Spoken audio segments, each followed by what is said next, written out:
ทำงานทุกวันไม่เว้นด้วยตัวผมเป็นนักสืบสวนช่วงเวลาต่อจากนี้ไปเข้มข้นทุกข่าวสารกับรายการเอิ้นให้ลุกปลุกให้ตื่นมั่นใจกับลูกเขยลาหาข่าวมาฝอยสู่ฟังของเรามาเร็วกันเถิดเอวกลมข่าวใหม่ๆสดใสทุกตอนโปรดรับฟังบางอ่อนข่าวร้อนๆของผมเกิดเป็นผู้หญิงนี่แสนลำบากใจจริงๆนะเธออ้าวทำไมล่ะเธอก็อย่างที่ฉันเป็นอยู่เดี๋ยวนี้แหละปวดท้องน้อยปวดบั้นเอวทรมานจริงๆ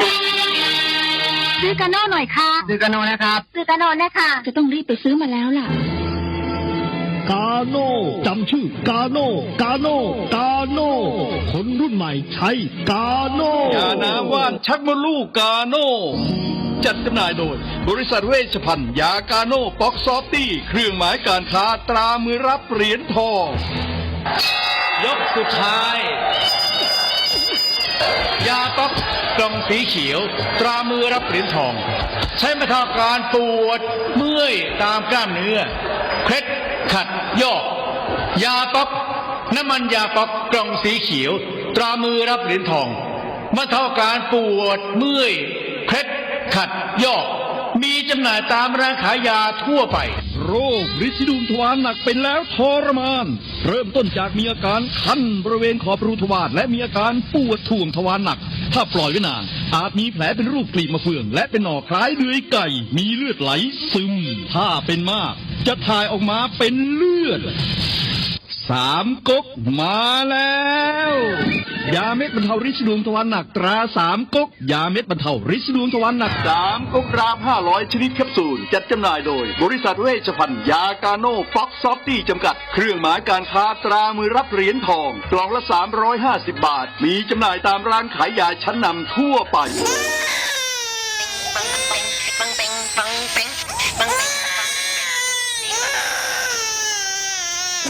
ลูกแอวลูกไห้เป็นไข้ไปหาหมอช่วยห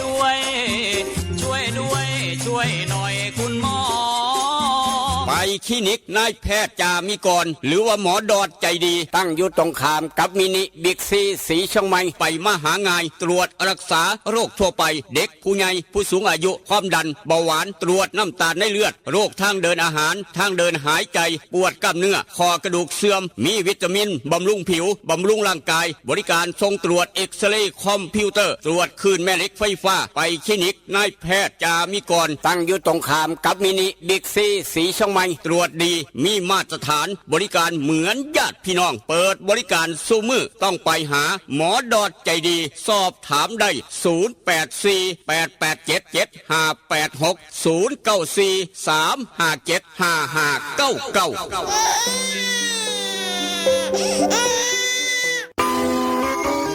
เล่นกันนักมันคืออะไรอะเล่นกันนักก็รักกันแน่นไงครับพี่ตั๊กโหรักกันแน่นแน่นเหมือนอะไรครับพี่เหมือนเหงือกกับฟันรักกันแน่นดีใช่ก็ยาสีฟันสมุนไพรตราหมอจุฬาวันนี้ยิ่งมั่นใจปรับโฉมใหม่แต่รสชาติแน่นเหมือนเดิมด้วยสมุนไพร5 ชนิดให้รักกันแน่นดีแบบนี้เล่นกันนักรักกันแน่นยาสีฟันสมุนไพรตราหมอจุฬาโฉมใหม่เยี่ยมยามถามข่าวว่าเวียกว่างานขอต้อนรับด้วยกาแฟฮ้อนหอมคนละจอกด้วยความหักความแพงกับกาแฟเพื่อสุขภาพดรเจคอฟฟี่ดรเจคอฟฟี่มีถังเสาของแท้จากทิเบตเฮดลินจือส้มสกัดภูขาวแปะกล้วยผงเกากี้มีประโยชน์เพื่อสุขภาพทั้งหญิงและชายมือนี่สุขภาพเป็นเรื่องสำคัญคนดื่มกาแฟขอกาแฟต้องดื่มดรเจคอฟฟี่ดรเจคอฟฟี่มีแต่คนอยากดื่มเศร้าดื่มแหลงเพื่อสุขภาพด้วยดรเจคอฟฟี่ดรเจคอฟฟี่คนละจอกมีจำหน่ายที่ FM 96.5 เมกะเฮิรตซ์0816016232เด้อเจ้าวิทยาลัยเทคโนโลยีวิชาชีพท่าบ่อวิทยาลัยเทคโน โลยีวิชาชีพท่าบ่ออำเภอท่าบ่อจังหวัดหนองคาย เปิดสอนหลักสูตรในระดับปวช และปวสจำนวน 13 สาขาวิชาเลือกได้ตามความถนัดเทคโนโลยีธุรกิจดิจิทัลการบัญชีการตลาดโลจิสติกการท่องเที่ยวการโรงแรมอาหารและโภชนาการช่างยนต์ช่างไฟฟ้าอิเล็กทรอนิกส์สถาปัตยกรรมการจัดการบริการสถานพยาบาลและการจัดการธุรกิจค้าปลีกวิทยาลัยเทคโนโลยีวิชาชีพท่าบ่ออาคารสถานที่บุคลากรพร้อมสื่ออุปกรณ์การเรียนการสอนทันสมัยมีหอพักให้มีรถรับส่งมีกองทุนกู้ยืมคนดีคนเก่งมีทุนให้มีเรียนรอดอปี1ถึงปี5ฝึกงานมีรายได้จบแล้วมีงานทำรับผู้จบม3หรือเทียบเท่าเรียนต่อปวชจบม6หรือเทียบเท่าหรือจบม7จากสปปลาวเรียนต่อปวสคิดจะเรียนต่อสายอาชีพได้เงินได้วุฒิมีงานทำต้องเรียนที่วิทยาลัยเทคโนโลยีวิชาชีพท่าบ่อสอบถามได้ดร.รัชนีดร.คำหนึ่งเลื่อนแก้ว09186303590855983107สมัครเรียนได้ทุกวันนะคะ เรียนดีมีทักษะพละเก่งเคร่งวัฒนธรรม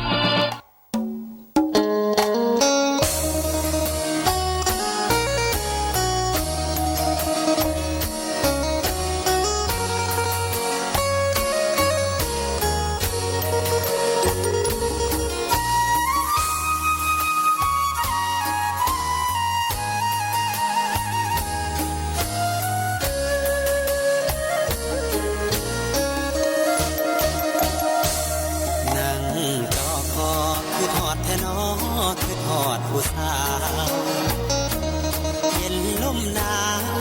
กินข้าวแรงแล้วยังบ่นอน2 ทุ่มครึ่งเอารูปผู้สาวเบิ่งแล้วอ่อนสอน3 ทุ่มก่อนเปิดใต้หมอนเอาจดหมายมาอ่านนั่งโกโซคือทอดพะโล้เฝ้าแต่รำพึงทอดตี 1เฝ้าคิดถึงคำเคยเว้ากันตี2คล้อยเขียนจดหมายน้อยไปถึงคราตี3ผ่านอ่านทบทวนแล้วเขียนใหม่อีกทีคิดฮอดอีหลีเพราะอ้ายนี้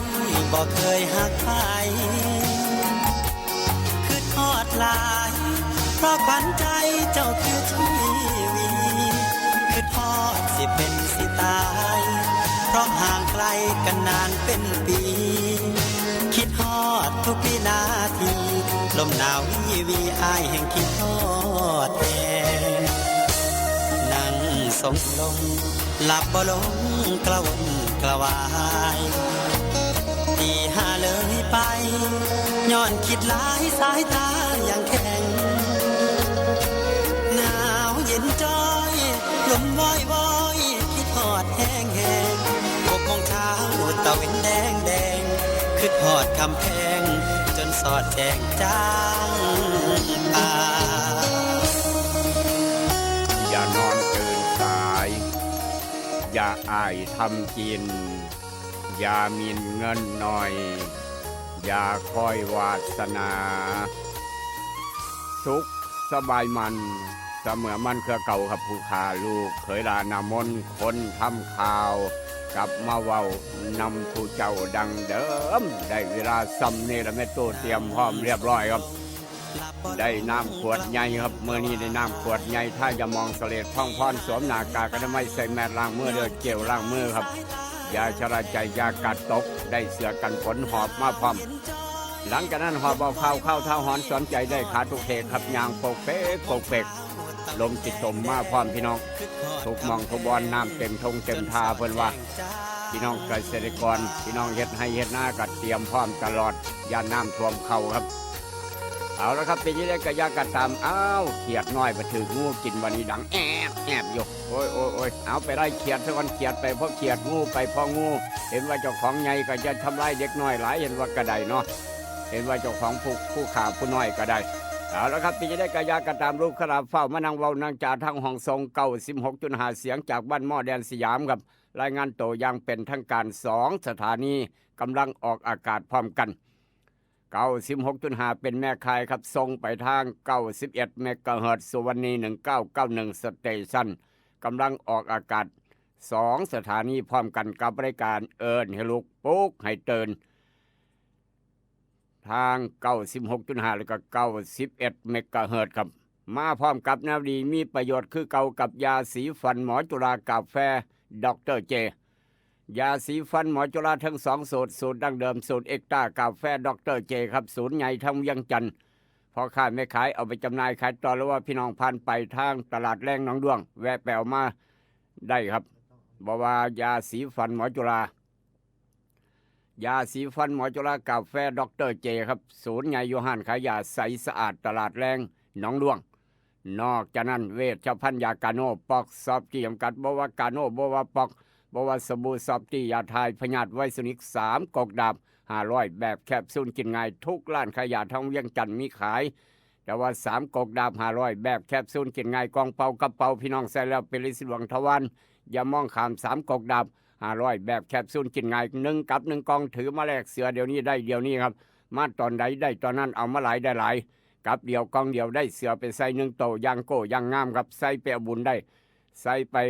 วัดว่าลามต่างๆใส่ไปใส่ได้บัดพี่น้องเลยใส่ไปน้ำหัวน้ำสวนก็ยังได้ใส่ประเด็นกีฬาก็ได้พร้อมอีกต่างหากนี่คือเสือ3กอกดาบ500แบบแคปซูลกินง่าย1กองได้เสือ1โตเอามา10กองก็ได้เสือ10โตดีก็ไปถิ่มลงถังขยะบ่มีประโยชน์ยังนอกจากนั้นครับฝากพี่น้องไว้อยากได้คำจากเส้นทองจากเส้นน้อยเส้นใหญ่แหวนวงน้อยวงใหญ่ทั้งเวียงจันทน์ผู้ใดก็ฮู้จักห้านไข่คำเก่าแก่ห้านไข่คำแม่กองแพงคำผิวตลาดเสานครหลวงสั้น2ตอนหน้าบันไดเลื่อนแต่ว่าพอบ้านแม่บ้านซักเสือซักผ้าแม่นฝนจะตกฟ้าเจ้าห้องบอกว่าซักยามมื้อคืนหรือว่าซักแบบฟ้ามืดครึ้มฝนกำลังจะตกบ่ต้องขึ้นยากจักหน่อยครับนี่คือสำหรับโอโมซันไซผงซักฟอกผงซักผ้าผงซักฟอกโอโมซันไซครับหอมแดดสู่กินอับแม้นฝนจะตกฟ้าจะห้องซักยามมื้อคืนก็ได้สู่กินอับครับโอโมซันไซผลิตขึ้นมาเฮ็ดขึ้นมาเพื่อให้สู่กับกินอับซักยามมื้อคืนหน้าฝนตกฝนลงซักได้หอมแดดสู่กินอับแม้นจะซักยามมื้อคืนฟ้าลมฝนตกมืดครึ้มไปได้ก็อย่าจะได้สะอาดสดใสหอมลดกลิ่นอับตัวจริงเสียงจริงเรื่องซักผ้ายกให้ต้องโอโมซันไซครับโอโมซันไซมีจำหน่ายตามร้านค้าขายของชำทั่วไปศูนย์การค้าขนาดใหญ่มีจำหน่ายขายกันพอบ้านแม่บ้านซักเสื้อซักผ้าหน้าฝนยามใดขึ้นฮอดโอโมซันไซครับโอโมซันไซซักดีแล้วก็ต้องบอกต่อกันไปบ่ว่ายามฮ้อนยามฝนยามแดดยามหนาวซักได้บัดพี่น้องเอ้ยแดดบ่ออกฟ้าบ่แจ้งซักได้โอโมซันไซตั้งแต่บัดนี้เป็นต้นไป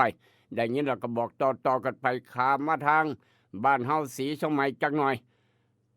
มื้อนี้วันอังคารครับนายแพทย์จามิกรคุณหมอดอนจะดีเปิดคลินิกตามปกติภาคเช้าก็เปิดภาคแรงก็เปิด 7:00 นเช้าฮอด 8:00 นครึ่งยามมื้อแลง 5:00 นแลงฮอด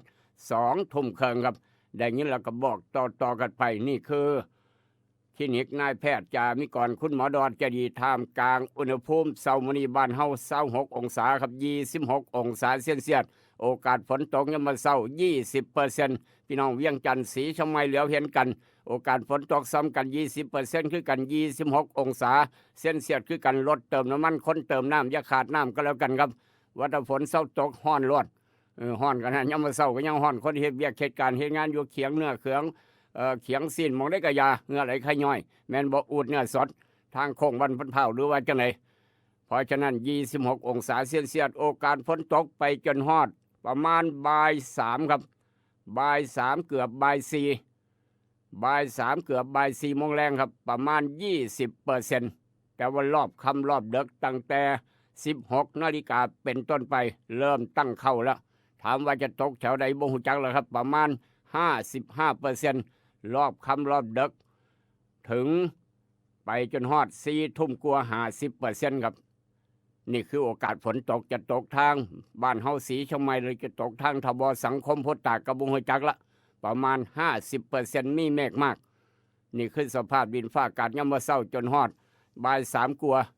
20%ตลอดเส้นทางครับแต่ว่าไปไสมาไสเตรียมห่มไปพร้อมเตรียมเสือกันฝนไปน้ำเวียงจันทน์ศรีชมัยซ้ำกัน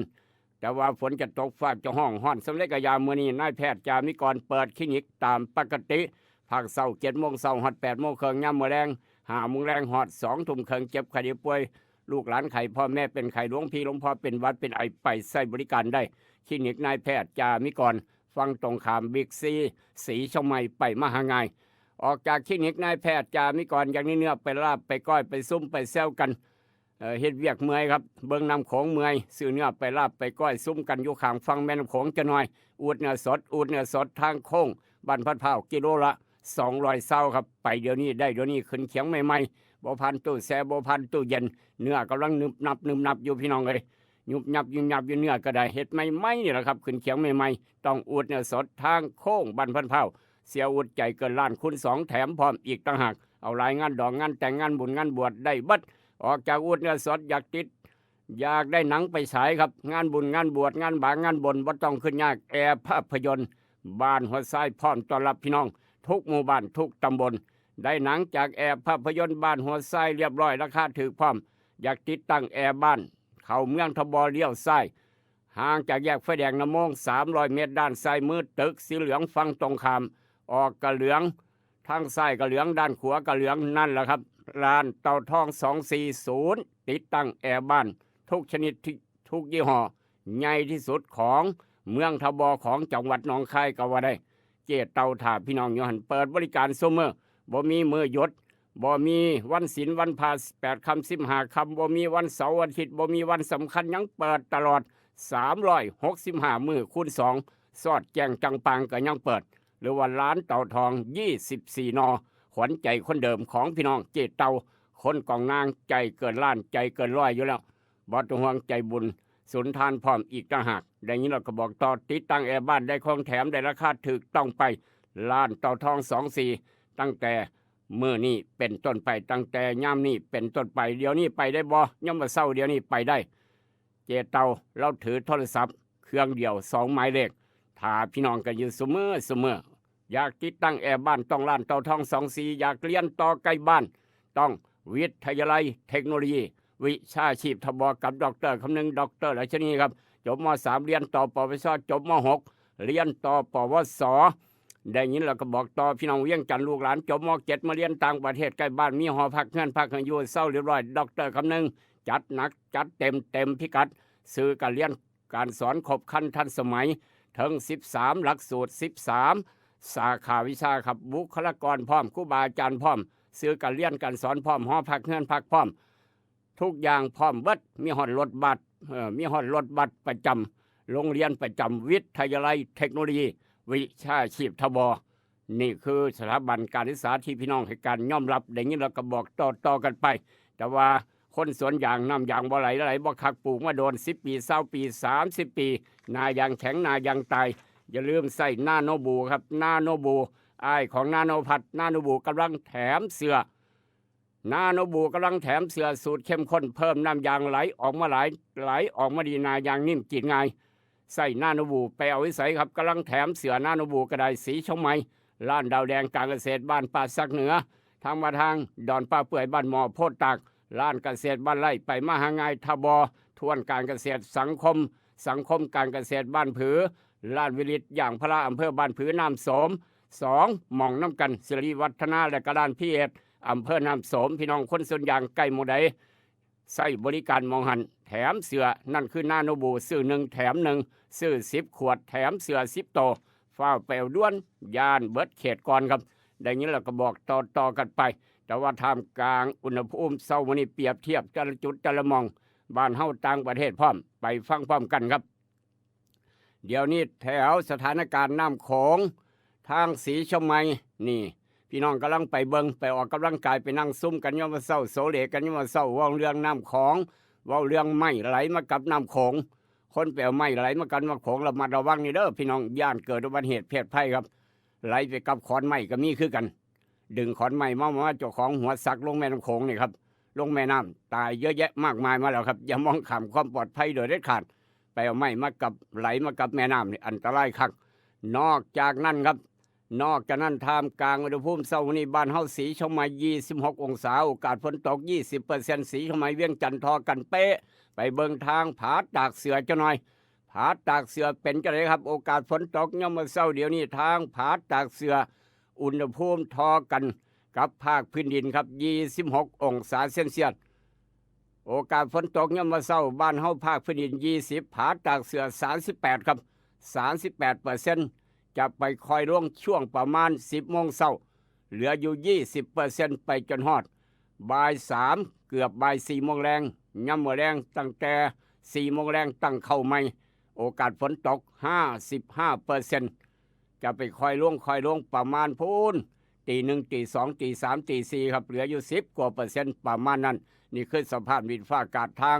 ภาคพื้นดินผาตากเสือผาตั้งดงต้องห้วยเส้งงัวครับเอาลืมบ่ได้พาพี่น้องไปเที่ยวต่างจังหวัดจังหน่อยภูเรือจังหวัดเลยครับไปทางภูเรือจังหวัดเลยอุณหภูมิเพิ่นมาตรฐานภูเรือเดี๋ยวนี้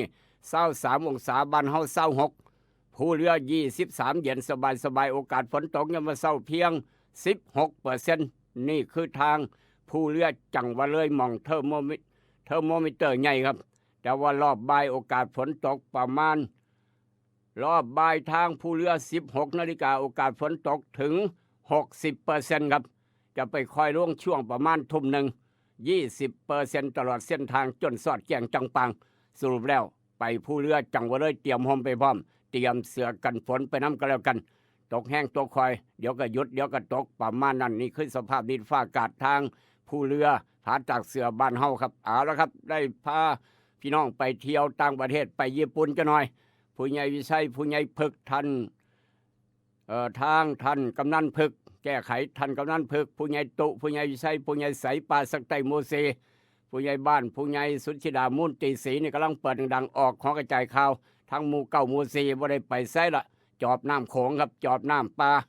นี่บ่ได้ไปไสบริการพี่น้องอย่างเต็มพิกัดทีมงานผู้ใหญ่บ้านเมื่อวันกำนันผู้ใหญ่บ้านอยู่ดีมีแห้งหักแพงกันคือเก่าเด้อทุกหมู่บ้านที่กำลังเปิดออกของกระจายข่าวท่านกำนันพึกล่างแน่ล่ะมอไซค์คันใหญ่หันล่างเจ้าบ้านเนี่ยถึกน้ำฝนเอามาจอดตากฝนแหน่มอไซค์คันใหญ่ได้ยินข่าวว่าเราอยากอาบน้ำฝนว่าซั่นวะผู้ใหญ่วิชัยไปซอยถูซอยเนี่ยซอยถูมอไซค์คันใหญ่อาบน้ำฝนเป็นหยังคืออาบน้ำฝนเพราะว่าฝนตกก็บ่หยุดครับขี่มอไซค์ไปตรวจสภาพน้ำตลอดเวลานี่คือความขยันของท่านกำนันพึกนอกจากนั้นครับนอกจากนั้นแต่ละจุดแต่ละมองก็เลยบ่ได้ไปทีมงานซีก่อนเสาบ่ได้ไปเพราะว่าเบิ่งแม่น้ำโขงครับญี่ปุ่นเสามื้อนี้อุณหภูมิทอกับภูเรือครับ23องศาเซนเซียสโอกาสฝนตกยามมื้อเช้าทางญี่ปุ่น 0% ครับไม่มีฝนแต่ว่ารอบประมาณ18 นาฬิกาเดี๋ยวนี้ทางญี่ปุ่น8โมงเช้าครับบ้านเฮา6โมงกว่าญี่ปุ่น8โมงกว่าเพราะฉะนั้น16 นาฬิกา18 นาฬิกาครับโอกาสฝนตกทางญี่ปุ่นประมาณ 90% จนสอดแจ้งแต่ว่าเดี๋ยวนี้ประมาณ 0% ถึง 1% ครับรอบบ่ายตั้งแต่เที่ยงเป็นไปเริ่มตั้งเข้าแล้วเริ่มมืดเริ่มครึ้ม40กว่าแต่ว่าคำมา18 นาฬิกาของญี่ปุ่นประมาณ 90% จนสอดแจ้งมื้ออื่นเช้านี่คือสภาพดินฟ้าอากาศทางญี่ปุ่นบ้านเพิ่นเมืองเพิ่นครับไปกินอาหารญี่ปุ่นมักกินอาหารญี่ปุ่นคือไอ้เสี่ยวหมอกทางกรุงเทพจากญี่ปุ่นไปเที่ยวทางสวิตเซอร์แลนด์ท่านพอเชษยิ้มเปยราคาปาล์มราคาดีครับ8 บาทเกือบ9 บาทแล้ว8 บาทกว่าเกือบ9 บาทแล้วพี่น้องท่านพอเชษยิ้มเปยไปขายใส่ละพูนปั๊มน้ำมันบ้านเย็นแล้วว่าหมองเก่าเจ้าเดิมพุ่นละได้ราคาดีมาขายหมองนี้แล้วว่าพอเชษเอาขอแสดงความดีใจน้ำกันแล้วกันขายหมากปาล์มได้ราคาหลายๆครับ700 กว่าต้นจะไปขายไปเที่ยวใช่ครับไปเที่ยวสวิตเซอร์แลนด์พุ่นนี้เป้าหมายเราพอเชษไปเที่ยวสวิตเซอร์แลนด์เดี๋ยวนี้ทางสวิตตี 1 กว่าครับ22 องศาเซนเซียส22 องศาเซนเซียสอากาศเย็นสบายครับนี่ญี่ปุ่น23สวิต22ตี 1 กว่ามีเมฆบางส่วนโอกาสฝนตกเดี๋ยวนี้ประมาณ 5% นี่คือสภาพดินฟ้าอากาศทางสวิตเซอร์แลนด์ทางยุโรปจากสวิตจากญี่ปุ่นจากบ้านเฮาลืมบ่ได้พาเพียงน้องแต่งพาพี่น้องเวียงจันทร์ไปเที่ยวเสียงขวางทุ่งไหหินจังหน่อยเดี๋ยวนี้มาตรฐานของเสียงขวางอากาศเพิ่น 19 องศาเซนเซียสมาตรฐานครับโอกาสฝนตกยามมื้อเช้าเดียวนี้ 47% ตลอดเส้นทางครับเฉลี่ยแล้วประมาณ 35% จนสอดแจ้งจังปังเพราะฉะนั้นเดินทางไปเสียงขวางทุ่งไหหินเตรียมห่มไปพร้อมเอาเสื้อกันฝนไปนำขับรถขับลาดต้องระมัดระวังครับนี่คือสภาพดินฟ้าอากาศในโลกใบเดียวกันอุณหภูมิแตกต่างกันเอามาเว้าสู่กันฟังประจำเช้าวันที่11เดือนสิงหาคมพุทธศักราช2569ตรงกับวันอังคารแรม13ค่ำเดือน8 8 2หนปีมะเมียครับตำรับตำราพ่อแม่ครูบาอาจารย์เลิกงามยามดีมื้อนี้บอกว่าจะได้ทำการมงคลทุกอย่างทุกแนวดีเลิศประเสริฐศรีทวีคูณ2บ่ไม่ธรรมดาครับอยากวางลงเสาเอกเสาโทอยากยกเงินยกบ้านอยากขยายกิจการอยากเปิดร้านค้าอยากออกรถไม้ไปดวงไปแดงแมนบัดมื้อเนี่ยอยากฉลองตำแหน่งงานมงคลอยากจัดงานดองงานแต่งงานมันบ่าวสาวยังก็แล้วแต่ครับตามอัธยาศัยดีแท้มหาสิทธิโชคนี่ดีวัดทุกอย่างทุกแนวเลิกมงคลมื้อนี้ได้ยินเราก็บอกต่อกันไปแต่ว่ามื้ออื่นครับมื้ออื่นก็ดีคือกันถามว่ามื้ออื่นดีบ่ดีครับ12สิงหาคมจัดงานขึ้นบ้านใหม่ดีย้ายมองอยู่ใหม่ออกรถใหม่ป้ายแดงมื้ออื่นเด้อผู้ใดจะไปออกรถมอเตอร์ไซค์ออกรถใหม่ป้ายแดงมื้ออื่นดีปัญญังครับดีแท้ดีว่าขึ้นบ้านใหม่ออกรถใหม่ป้ายแดงกู้ยืมเงินธนาคารดีส่งเอกสารทางผู้จัดการเพิ่นจะอนุมัติได้นี่เลิกดี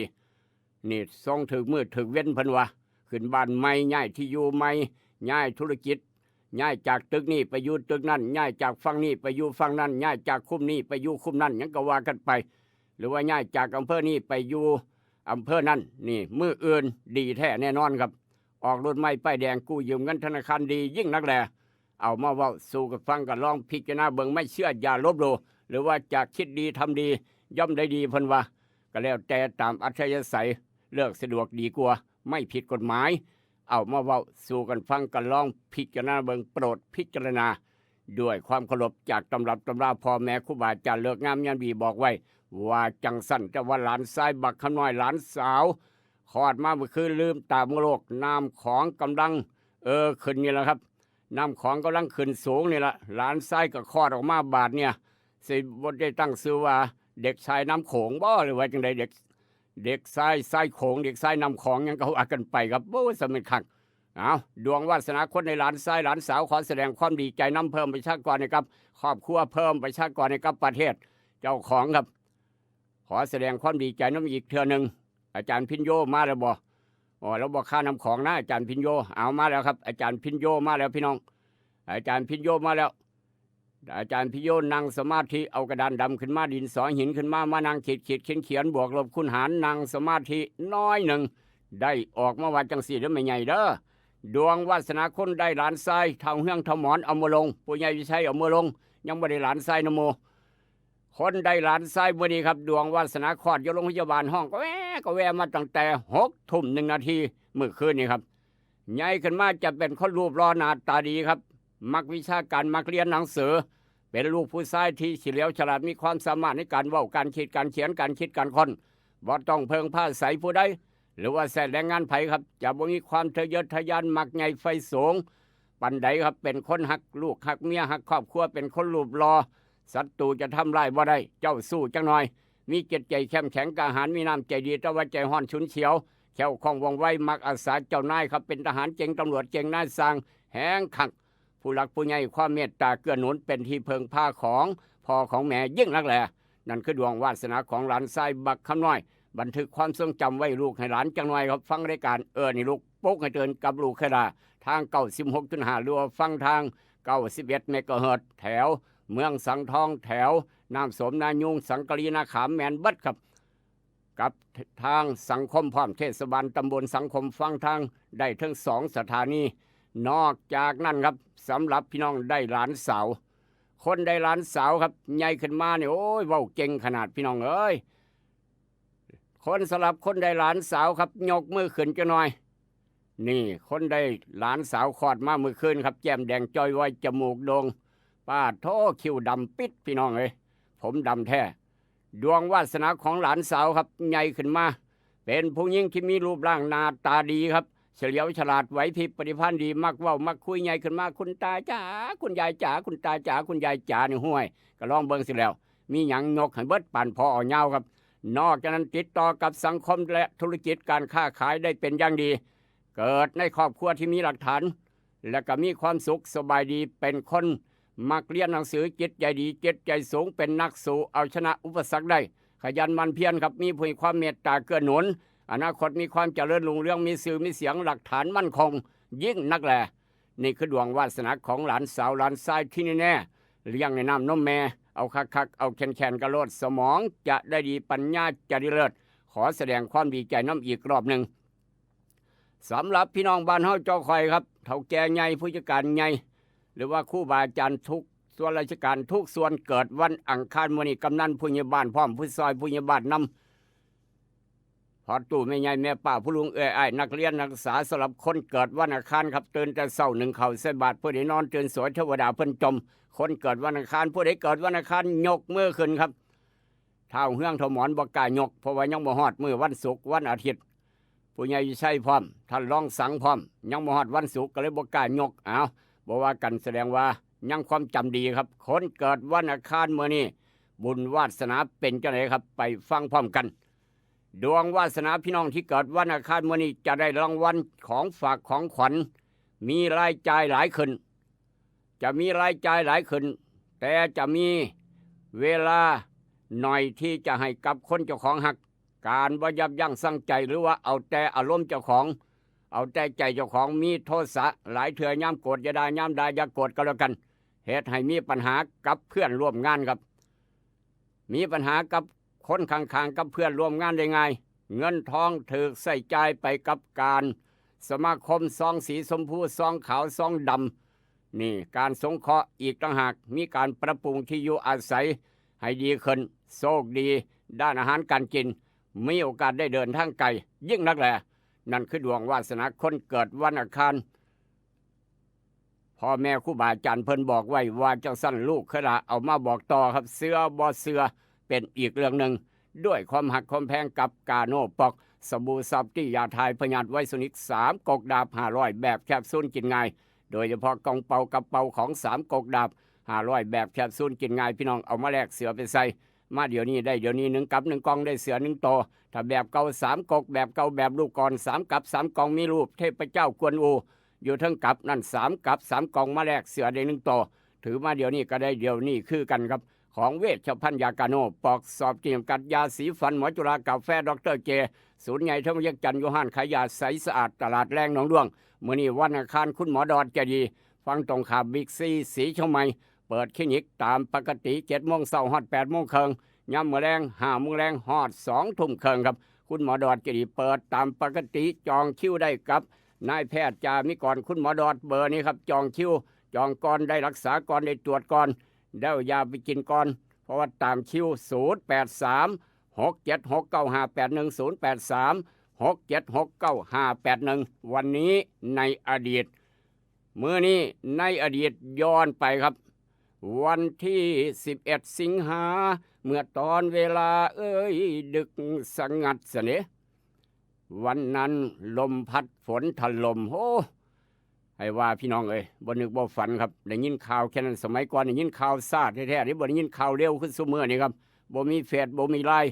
มีตั้งแต่หนังสือพิมพ์กับฟังวิทยุสมัยก่อนหนังสือพิมพ์สวยสิริอ่านนี่ก็โธ่ให้ว่าข้ามมื้อข้ามเว้นครับบางคนบ่ได้อ่านจ้อยฟังวิทยุกับฟัง AM อีกต่างหากแม่นบ่นุ่มน้อยกระดันดำละศอก11 สิงหาเมื่อตอนเวลาดึกสงัดพี่น้องจำเพลงนี้ได้ของอาจารย์เทพพรเพชรอุบลครับเมื่อนั้นพี่น้องทางเวียงจันทร์พี่ป้านาอาพอตู่ไม่ใหญ่ข้ามไปทางพูนทางสวรรณเขตทางสวรรณเขตทางหลายๆหม่องพี่น้องทางหนองคายพี่น้องทางอุดรทุกหม่องทุกบอนครับตั้งแต่ก่อนยังบ่มีจังหวัดหนองบัวลำพูครับสมัยก่อนเมื่อปีพุทธศักราช 2518 11 สิงหา 11 สิงหาคม 2518 วันที่ 11 สิงหาเมื่อตอนเวลาดึกสงัดนี่แหละครับพระธาตุพนมพี่น้องที่คนอีสานทั่วประเทศไทยพี่น้องเวียงจันทร์เคารพนับถือ นี่เคารพนับถือครับถล่มพี่น้องถล่มครับเอาสายนี้ใจเย็นจังหน่อยครับสายนี้ใจเย็นจังหน่อยยังไม่ได้เปิดสายครับใจเย็นจังหน่อย11 สิงหาคม 2518นุ่มน้อยกระดันดำมาสอกว่าเจ้าของอยู่แถวไหนครับเรียนอยู่ปอใดสมัยนั้นเรียนอยู่มัธยมมอใดครับหลายคนอาจจะลืมไปแล้วเมื่อนั่นเป็นเมื่อพระธาตุพนมปูชนียสถานสิ่งศักดิ์สิทธิ์คู่บ้านคู่เมืองล่มพังทลายลงมาครับเนื่องจากฝนตกหนัก11 สิงหาพี่น้องฝนตกหนักติดต่อกันประมาณ7 มื้อครับประมาณ7 มื้อบ่ไม่ธรรมดาเลย7 มื้อตกหนักต่อกัน7 มื้อครับปาดโทโพดเหลือโทเป็นตะย่านครับนี่คือธาตุพนมถล่มหลายคนจำได้อาจารย์เทพพรพิบลจนแต่งเป็นเพลงไว้จะได้ล้ำลึกนึกถึงอยู่ตลอดเวลาครับพระธาตุพนมถล่มลมพังลงมาคือลงมาทรัพย์สินต่างๆบ่สิ่งศักดิ์สิทธิ์หลายคักหลายแนวพี่น้องบ่ไม่ธรรมดาพระสงฆ์พระเนนต่างๆพี่น้องอยู่แถวพระธาตุพนมเวว่าให้กอมกันครับให้กอมกันเป็นหยังคือถล่มเป็นหยังคือถล่มบ้านเมืองเป็นหยังเนาะบ้านนี้บ้านเมืองเป็นหยังเนาะสิมีหยังตามมาเนาะเพิ่นว่านี่ความเชื่อของผู้เฒ่าผู้แก่สมัยนั้นครับเอามาเว้าสู่ฟังลูกหลานบางคนยังบ่เกิดยังบ่ใหญ่ยังบ่เกิดครับ2518 11 สิงหาคมวันนั้นในอดีตพระธาตุพนมถล่มเอามาเว้าสู่กันฟังองค์ที่ลูกหลานเห็นอยู่นี่คือเพิ่นสร้างใหม่ครับสร้างแทนองค์เก่าสร้างแทนองค์เดิมที่เห็นอยู่ซุมื้อนี่ครับที่ไปกราบไปไหว้อยู่นี่เป็นองค์ใหม่เด้อครับสร้างแทนองค์เก่าที่ถล่มแล้วครับสร้างแทนองค์เก่านี่แจ้งให้ทราบเว้าสู่คนเกิดหลังปี2518เว้าสู่กันฟังหรือว่ายังเป็นเด็กน้อยอยู่ประมาณนั้นนี่คือวันนั้นในอดีตขอบุญขอบคุณทุกหมู่บ้านทุกหอกระจายข่าวผู้ใหญ่เสือบ้านจำบ่ทองเมื่อใดเปิดออกหอกระจายข่าวอย่าลืมพี่เลี้ยงลงอาจารย์บุเลี้ยงหน้าหัวหนองอย่าลืมแจ้งกันแล้วกันพี่เงาไอ้ไงบุเลี้ยงหน้าหัวหนองอย่าลืมแจ้งถ้าผู้ใหญ่เสือเปิดออกหอกระจายข่าวทางบ้านจำบ่ทองดังๆอย่าลืมแจ้งผู้ใหญ่เสียยาบ่เป็นหยังครับหอกระจายข่าวบ้านจำบ่ทองอาจจะดังไปฮอดบ้านนาโพก็ได้นอกจากนั้นไปทางบ้านเสียวท่านกำนันสกายกำนันตำบลหนองปลาปากเปิดดังฟังชัดเจนผู้ใหญ่บ้านบ้านเสียวรับเงินตำแหน่งเดียวพร้อมทีมงานสารวัตรกำนันเพิ่นอยู่หันเบิดพี่น้องเอ้ยฮอดผู้ซอยผู้ใหญ่บ้านพร้อมนอกจากนั้นทางผู้ใหญ่ดุลบ้านไร่นี่กำลังเปิดดังๆออกหอกระจายข่าวทีมงานเขาเมาแซบบ้านไร่ครับวันที่3 กันยาพ่อกันเพิ่นว่ากำลังเปิดดังฟังชัดเจนแถวโพดตากน้ำโสมนายุงนางงัวฟังทาง91 เมกะเฮิรตซ์สุวรรณี1991สเตชันนั่นแหละครับฟาร์มอ้นผู้ใดอยากเลี้ยงอ้นฟาร์มอ้นขนาดใหญ่สัตว์เศรษฐกิจตัวใหม่ในน้ำมีปลาเลี้ยงปลาอยู่ในสระในน้ำมีเขาปลูกเขาอยู่ในนาครับแบกกระเทิงโคกใต้ตารางเฮือนใต้ตารางบ้านใต้เถียงนาอย่าลืมเลี้ยงอ้น2-3 เดือนได้ขายสัตว์เศรษฐกิจตัวใหม่ครับเลี้ยงปลาก็ได้ขายเห็ดหน้าเขาก็ได้ขายเลี้ยงอ้นก็ได้ขายถามว่าเงินเสียบไว้ใส่บาทเนี่ยไว้ธนาคารบางคนไว้ในกระเป๋าเต็มอึ้งบ่อึดบ่อยากบ่ทุกข์บ่ยากความยากจนย่อมไม่มีในหมู่คนขยันครับเพราะฉะนั้นอย่าลืมเลี้ยงอ้นก็แล้วกันเลี้ยงจักคูทดสอบเบื้องก่อนพื้นที่ประมาณ10 ตารางเมตรนี่ก็เลี้ยงอ้นได้5 ตารางเมตรก็ยังเลี้ยงอ้นได้ครับเลี้ยงในปอกทอนี่พี่น้องกว้างประมาณ1 เมตรกว่านี่ก็เลี้ยงได้แล้วคูหนึ่งออกลูกออกหลานมาแตกสวดบัดนี้โอ้ยขายเอาเงินเขากระเป๋าแท้แม่บาทนี่คือการเลี้ยงอ้นเอาติดต่อมาได้ครับทาง0816016232ขอบุญขอบคุณทุกหมู่บ้านทุกหอกระจายข่าวพี่น้องทั้งเวียงจันทร์ทุกตอกโซหอมฟังรายการนี่ลูกปุ๊กกันเตือนทั้ง2 สถานีครับ91 เมกะเฮิรตซ์สุวรรณี1991แล้วก็96.5พร้อมทางเมืองสังทองฟังได้เต็มทาง91 เมกะเฮิรตซ์ทางสังคมตรงข้ามเมืองสังคมครับนอกจากนั้นน้ำสมนายุงนางวัวสังกะรีนาขามทุกหม่องฟังก็ได้ชัดเจนทางบ้านผือพร้อมอีกต่างหากนอกจากนั้นทางทบเมืองทบทางหนองคายไปฮอดพรหมวิสัยฮอดวัดหลวงพ่อบาทเดียวแถวริมฝั่งโขงขอบุญขอบคุณอีกถึงพี่น้องฟังอยู่ต่างอำเภอต่างจังหวัดต่างประเทศ ทางไลฟ์สด Facebook ทางออนไลน์กับบริการนี่ลูกปุ้งกระเตือนนี่ครับอย่าลืมกดไลค์กดแชร์กดติดตามมาในก็แล้วกันเจ้าขอบพระคุณเป็นอย่างสูงพี่น้องไทยโขงน้ำกันไทยโขงวันนี้อย่าลืมเบิ่งกดไลค์กดแชร์กดติดตามครับขอบพระคุณเป็นอย่างสูงอยากได้ป้ายไฟวินเทจอยากติดป้ายธุรกิจน้อยใหญ่โทรเบอร์นี้พี่น้องจะได้ป้ายมาตรฐานรับติดตั้งทั่วประเทศไทยทั่วโลกใบนี้ครับ0988522188 เอาละครับช่วงเปิดสายรายงานสถานการณ์น้ำโขงครับท่านรองสังศรีชมัยพร้อมทีมงานเทศบาลตำบลศรีชมัยครับโดยทีมงานท่านนายกผู้ชงครับรายงานกันเข้ามาได้สถานน้ำโขงเมื่อวานจาก6 โมงเช้าเมื่อวานจนฮอด6 โมงแรงเท่าไหร่เช้ามื้อนี้6 โมงเช้ามื้อนี้จนฮอดเดี๋ยวนี้ขึ้นมาจากเส้นครับหรือว่าลดลงหรือว่าเพิ่มขึ้นรายงานเมื่อด่วนถ้าพร้อมแล้วรายงานกันได้ครับรายงานเข้ามาได้น้ำโขงลดน้ำโขงเพิ่มสูงกว่าเก่าไหลเข้าทุกหม่องทุกบอนเอาละครับได้คิวของท่านรองสังได้คิวครับได้คิวของท่านรองสังครับได้คิวของท่านรองสังท่านรองสังเขามาใหม่ครับ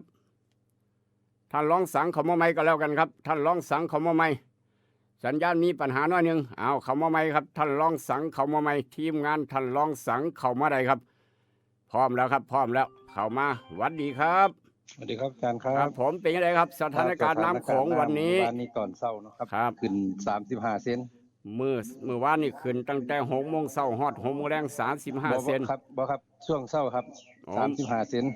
ช่วงเช้า เที่ยงออกไปวัดอีกรอบนึงลดลง7 เซน ช่วงเช้ามื้อวานนี่บ่ครับ ครับเท่าเมื่อวานนี้ขึ้น35เนาะครับเนาะ ขึ้น แล้วก่อน 30 เที่ยง ครับ ทีมงานไปวัดลดลง7 เซน อ๋อครับ แล้วก็ตอน6 โมงแรงลดลงอีก10 เซนครับ 6 โมงแรงลดลงอีก10 ครับแล้วมื้อเช้านี้ครับน้ำอยู่นิ่งๆปกติคือเก่าครับ โอ้น้ำนิ่งๆปกติแสดงว่าสถานการณ์ลดลงตัวนี้ ครับเริ่มลดครับตอนนี้เหลืออีก สาธุ เม็ด80นะครับ สาธุ จะล้น พร้อม ตะลิงนะครับ ครับอีกเท่าไหร่ครับล้นตะลิง เม็ด80 เซน 1 เมตร 80 เซน ครับผม ล้นตะลิง ครับผมเพราะว่าตอนน้ำเริ่มลดลงเรื่อยๆแล้วครับตอนนี้ เริ่มลดลงโอ้สาธุ ครับ ครับผม โอเคนะครับอาจารย์ ครับ ผม ครับขอบคุณครับ สวัสดี ขอบคุณครับเอาละครับนั่นคือท่านรองสังครับรองนายกเทศมนตรี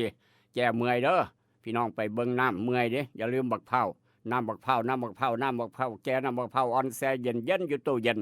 กินแก้เมื่อยแก้อ่อนเพลียครับนี่คือสมุนไพรใกล้โตที่พี่น้องมองข้ามน้ำบักเผาหาน้ำบักเผากินบ่ได้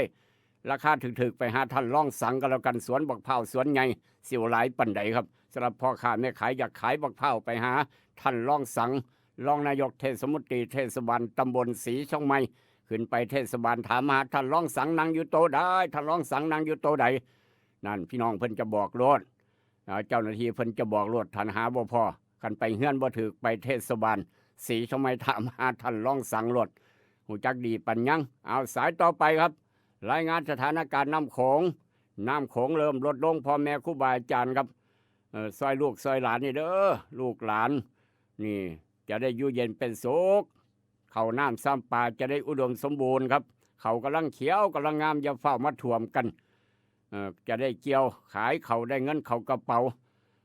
พ่อแม่ครูบาอาจารย์หลวงปู่เทศรังสีหลวงปู่เหรียญวัดละโพหลวงปู่บุญนักขันติโกอริยสงฆ์แห่งลุ่มน้ำโขงครับหลวงปู่บัวพาวัดป่าพระสถิตนี่คือแผ่นดินทำแผ่นดินท้องแผ่นดินพระอรหันต์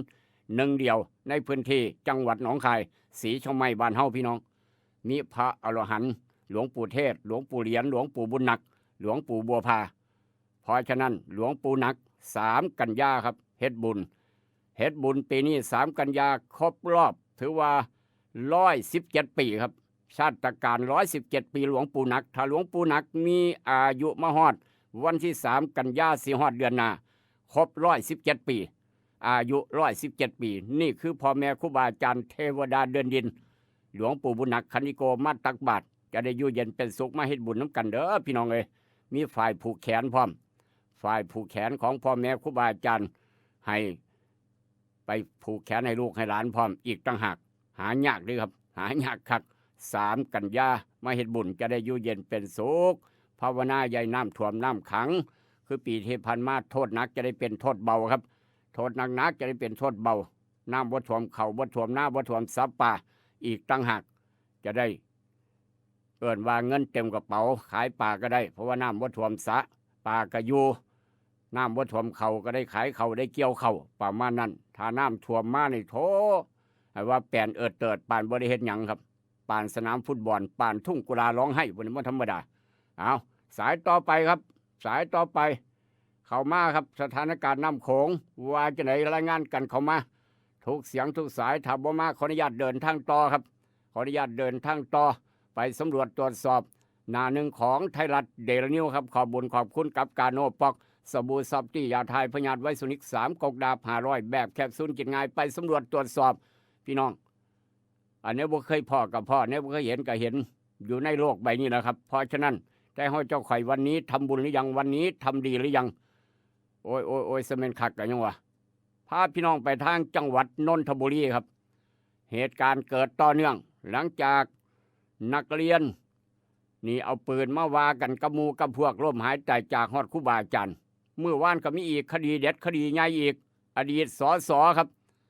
อดีตสสขานายกอบจจังหวัดนนท์ก็เลยเป็นข่าวใหญ่อดีตสสฉลองเลี้ยวแรงนี่หน้าหนึ่งของไทยรัฐลัวขานายกอบจจังหวัดนนท์ครับเรียบร้อยพี่น้องต้องขอแสดงความเสียใจกับครอบครัวพี่น้องแล่นหนีกับบ่ทันตามเบิ่งภาพแล้วก็โอ้ยเราก็ได้แล่นหนีกับบ่ทันครับย้อนหนี้สินตั้งว่า11 ล้านถามยังไงกับจังสั้นถามยังไงจังซี่นี่แหละครับเอิ้นว่าหมู่ต่อหมู่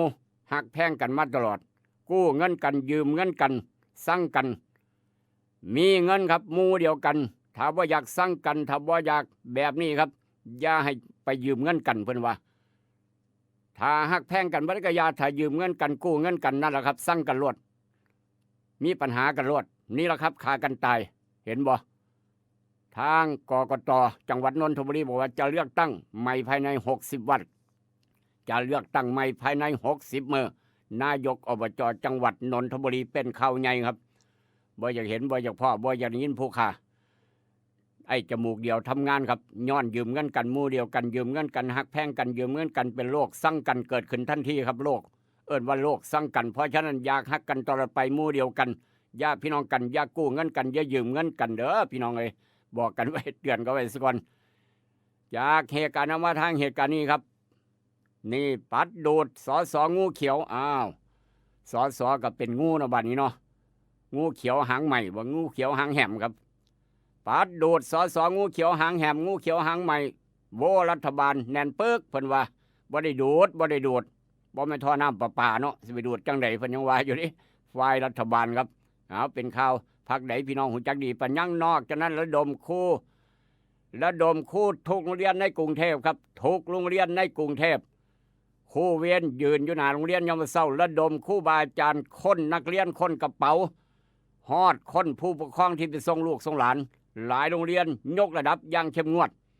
หลังจากมีการฆ่ากันตายครับในโรงเรียนที่เป็นข่าวนั่นล่ะลมหายใจจากระดมคู่คนกระเป๋านักเรียนคนฮอดกระเป๋าผู้ปกครองพร้อมหลายโรงเรียนยกระดับอย่างเข้มงวดกวดขันเป็นข่าวครับจากหน้าหนึ่งไทยรัฐว่าจังสันเมื่อวันจันทร์ครับคนอย่างละเอียดยิบนอกจากนั้นเที่ยวช็อปโอท็อปสินค้าโอท็อปศิลปาชีพประทีปไทยครับล่างสุดของไทยรัฐนอกจากนั้นอีกกรอบนี้บอกว่าจะไหนทลายวิลล่าหัวหินครับทลายวิลล่าหัวหินรับทลายวิลล่าหัวหินจับนอมินีต่างประเทศวิลล่าหัวหินครับนอมินีก็คือ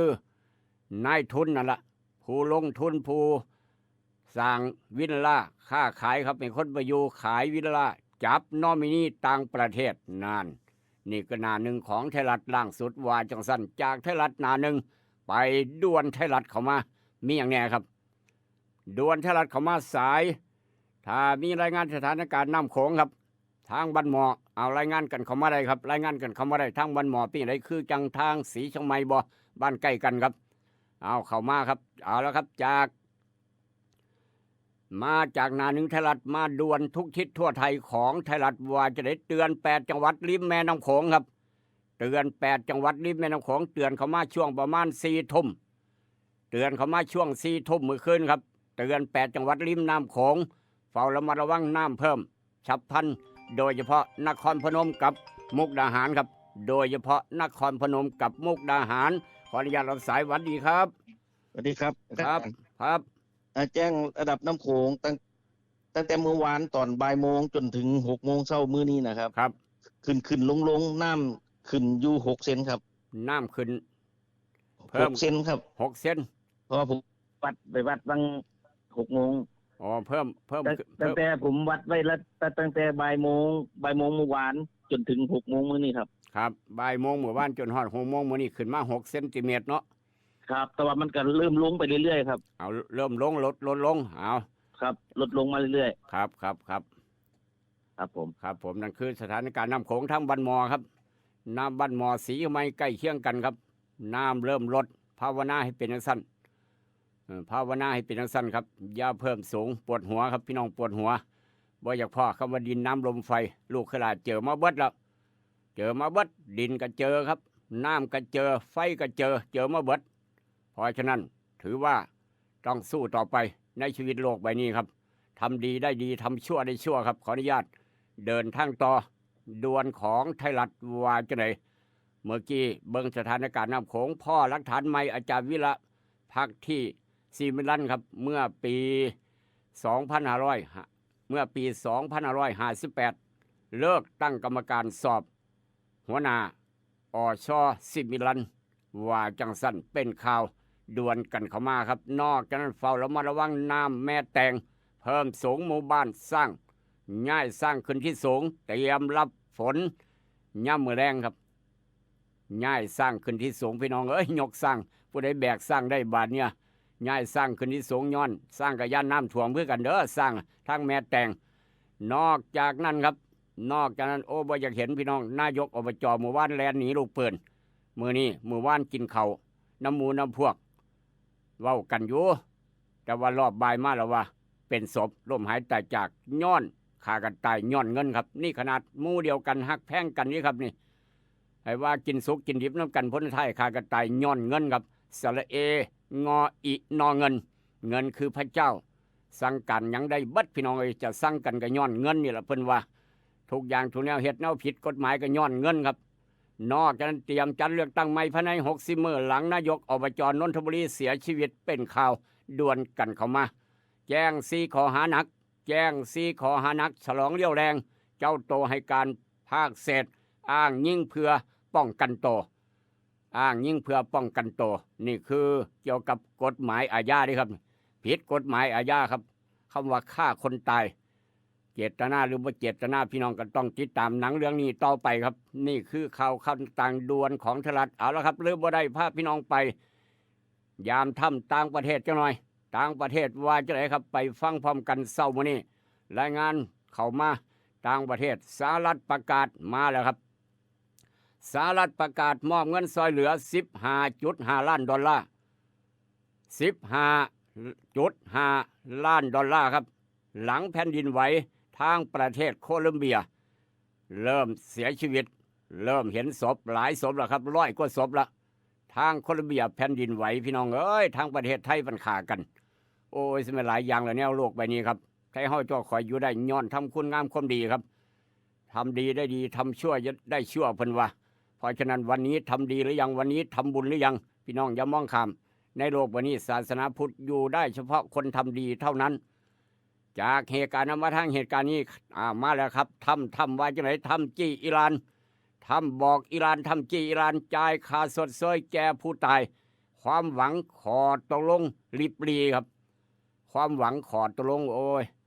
ยามบ่ได้ดอกลิบลีซะเลยเกิดป่านไฟกำลังจะมอดพุ่นละป่านเทียนกำลังจะเบิดทำจี้อิหร่านจ่ายค่าสดเสยแก่ผู้ตายแต่ว่าความหวังป่านเทียนกำลังจะดับป่านเทียนกำลังจะมอดลิบลีครับเป็นข่าวนอกจากนั้นฟิลิปปินส์อ้วมประเทศฟิลิปปินส์ก็อ้วมครับฝนตก9 มื้อติดเฮ็ดน้ำท่วม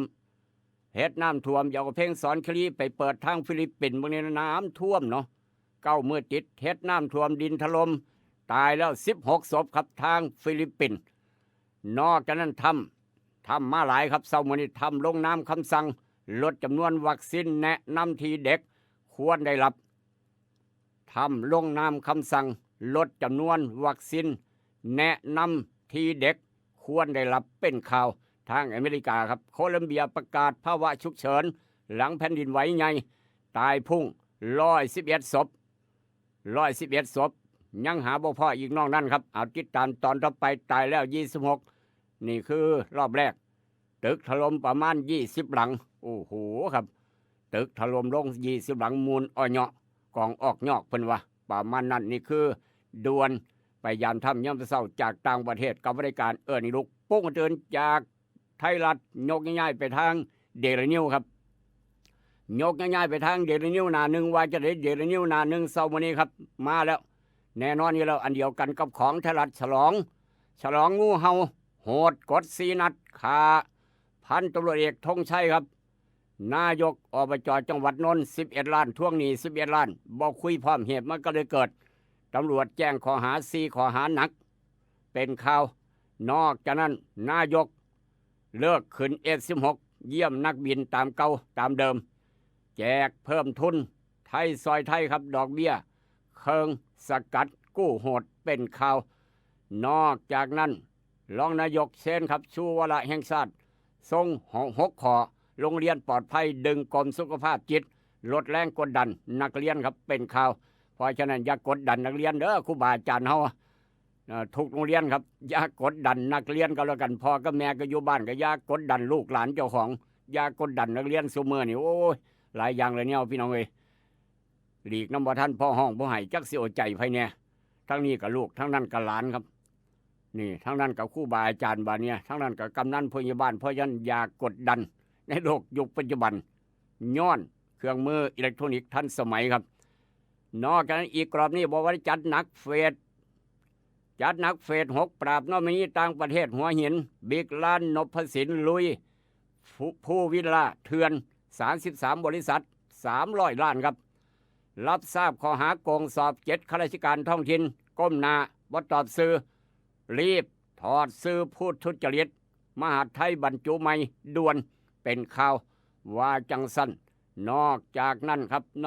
ก็ยังอีกหลายกรอบและข่าวที่น่าสนใจเงิน11 ล้านคู่กรณีบ่ยอมคุยขั้วปืนซับไก่โทรหาขั้วปืนซับไก่อดีตสสฉลองครับทางจังหวัดนนทบุรีเป็นข่าวกรอบร่องกรอบย่อยนอกจากนั้น7 ข้าราชการเขาทางให้การกับตำรวจมอบตัวโกงสอบปฏิเสธตอบทุกสื่อมาไทยเร่งบรรจุใหม่นี่คือข่าวต่างๆจากหน้าหนึ่งของไทยรัฐเดลินิวครับอันใดดีมีประโยชน์นำไปคิดนำไปใส่อันใดบ่ดีเอาไปทิ่มลงแม่น้ำโขงเอาความขมขื่นไปทิ้งแม่โขงเดี๋ยวก็มาพอกันกับอาหารสมองยามมื้อเช้ายกต่อไปยกที่2กับกาโนยาสีฟันหมอจุฬาครับคิดทองให้ได้ทองคิดเงินให้ได้เงินคุณกำลังรับฟังอาหารสมองยามเช้ายิ้มฝังโขงกับรายการให้ลุกปลุกให้ตื่นให้ลุกปลุกให้ตื่นอยู่นะครับอยู่นะคะรวยขอให้รวยขอให้รวยขอให้รวยเกิดเป็นผู้หญิงนี่แสนลำบากใจจริงๆนะเธออ้าวทำไมล่ะเธอก็อย่างที่ฉันเป็นอยู่เดี๋ยวนี้แหละปวดท้องน้อยปวดบั้นเอวทรมานจริงๆซื้อกาโน่หน่อยค่ะซื้อกาโน่นะครับซื้อกาโน่นะคะจะต้องรีบไปซื้อมาแล้วล่ะกาโน่จำชื่อกาโน่คนรุ่นใหม่ใช้กาโน่ยาน้ำว่านชักมดลูกกาโน่จัดจำหน่ายโดยบริษัทเวชภัณฑ์ยากาโน่ป๊อกซอฟตี้เครื่องหมายการค้าตรามือรับเหรียญทองยกสุดท้ายยาป๊อกกล่องสีเขียวตรามือรับเหรียญทอง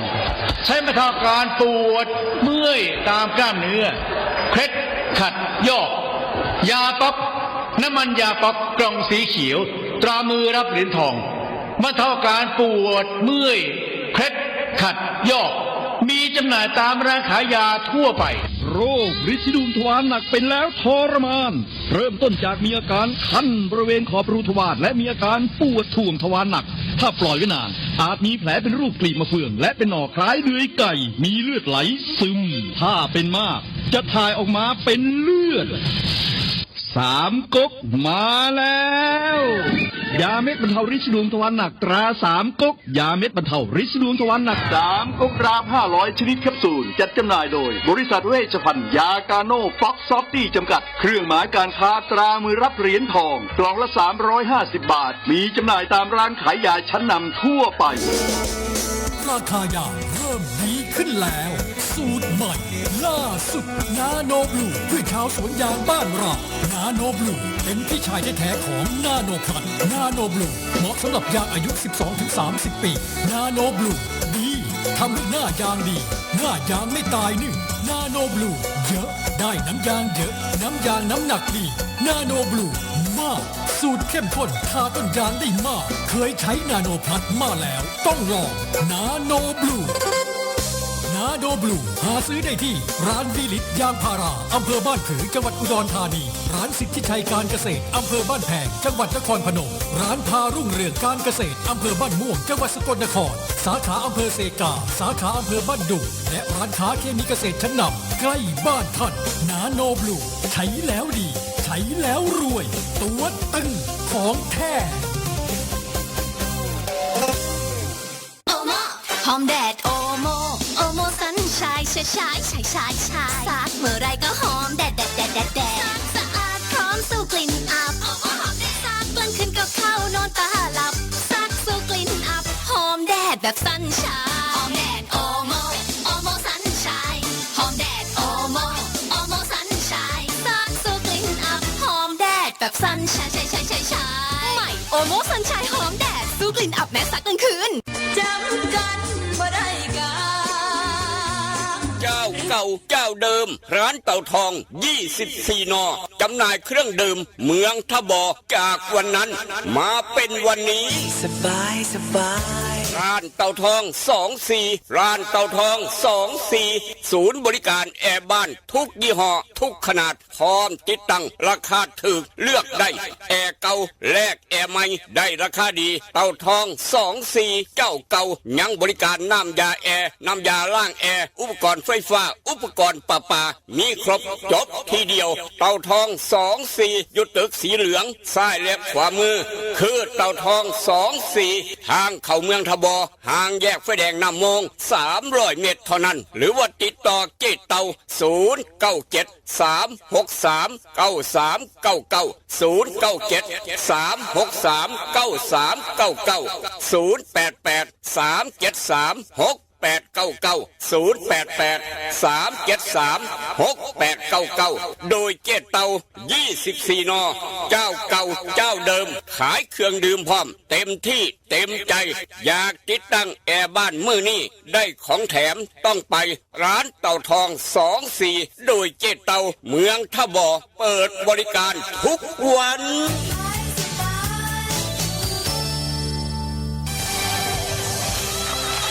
เฮงเฮงปังปังกับป้ายร้านป้ายไฟวินเทจร้านป้ายไฟวินเทจเพราะป้ายคือภาพลักษณ์แรกของธุรกิจร้านป้ายไฟวินเทจร้านป้ายไฟวินเทจพร้อมให้บริการป้ายทุกชนิดด้วยวัสดุคุณภาพงานผลิตมาตรฐานและทีมช่างมืออาชีพตั้งแต่งานออกแบบผลิตจัดส่งจนถึงติดตั้งครบวงจรทั่วประเทศกับร้านป้ายไฟวินเทจร้านป้ายไฟวินเทจไม่ว่าคุณจะเปิดร้านใหม่รีโนเวทร้านหรือขยายสาขาเราพร้อมดูแลทุกขั้นตอนร้านป้ายไฟวินเทจร้านป้ายไฟวินเทจสอบถามและขอใบเสนอราคาได้ที่0988522188 ร้านป้ายไฟวินเทจผู้เชี่ยวชาญด้านงานป้ายที่ธุรกิจทั่วประเทศไว้วางใจร้านป้ายไฟวินเทจร้านป้ายไฟวินเทจโอเคนะ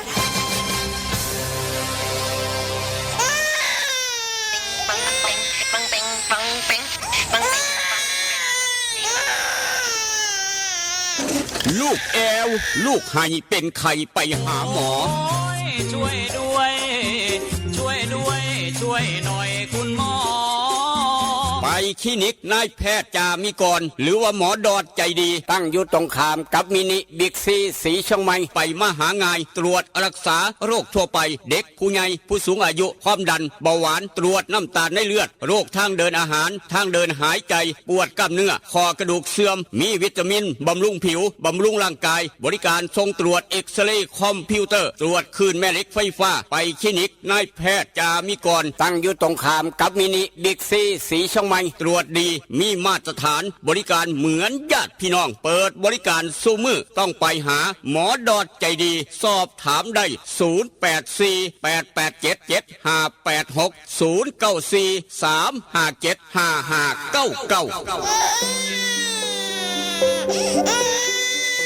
นั่นแหละครับลูกหลานใครให้เอาเป็นวัดเป็นไอเป็นไข้เป็นเอาตัวห้อนชิงห้อนมื้อนี้วันอังคารคุณหมอดอดเปิดคลินิกตามปกติครับภาคเช้า7 โมงเช้าเปิดนะครับคุณหมอดอดเปิดท่าพี่น้องแล้วไปใช้บริการเมื่อวานยังมื้อแลงพี่น้องก็ไปใช้บริการกันหลายครับ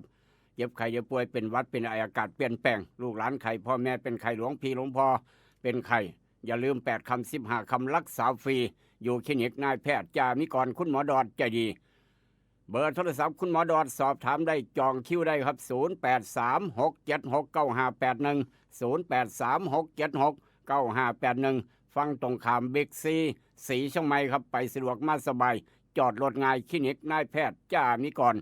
นายแพทย์ระดับปริญญาครับตัวรักษาโรคทั่วไปพอบ้านไม่บ้านซักเสื้อซักผ้าฝนตกหรือซักยามมื้อคืนเพราะว่ามืดครึ้มยามได้ก็ยาสะอาดสดใสหอมลดกลิ่นอับอย่าลืมสูบกลิ่นอับได้สบายต้องผงซักฟอกโอโมซันไซครับโอโมซันไซมีจำหน่ายตามร้านขายทั่วไปศูนย์การค้าขนาดใหญ่ทั่วไปครับโอโมซันไซพี่น้องซื้อนี่ไว้สู้กับกลิ่นอับยามฝนซักยามมื้อคืนก็ได้ฟ้าฝนมืดครึ้มฝนตกแห้งบ่ได้ก็ยากันซักได้หอมแดดโอโมซันไซหอมแดดสู่กลิ่นอับสบายมากตัวจริงเสียงจริงเรื่องซักผ้าต้องยกให้โอโมซันไซตั้งแต่บัดนี้เป็นต้นไปพอบ้านในบ้านอย่างนี้เราก็บอกต่อกันไปถือว่าเป็นนวัตกรรมใหม่ครับนวัตกรรมใหม่ของผงซักฟอกสู่กับฝนตกสู่กับกลิ่นอับสู่กับ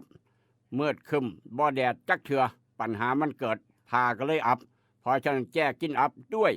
นวัตกรรมใหม่โอโมซันไซหอมแดดโอโมผัดซันไซหอมแดดอย่างนี้เราก็บอกต่ออยากติดตั้งแอร์บ้านได้ของแถมได้ราคาถูกต้องโทรหาร้านต่อทอง24เกตเตา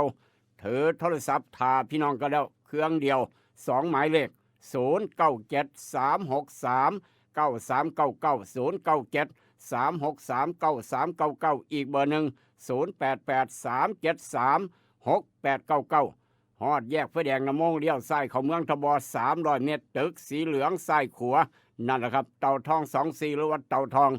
24นอเจ้าเก่าเจ้าเดิมพี่น้องหูจักกะดีปัญญังอยากได้เนื้อไปลาบไปก้อยซุ่มแซวกัน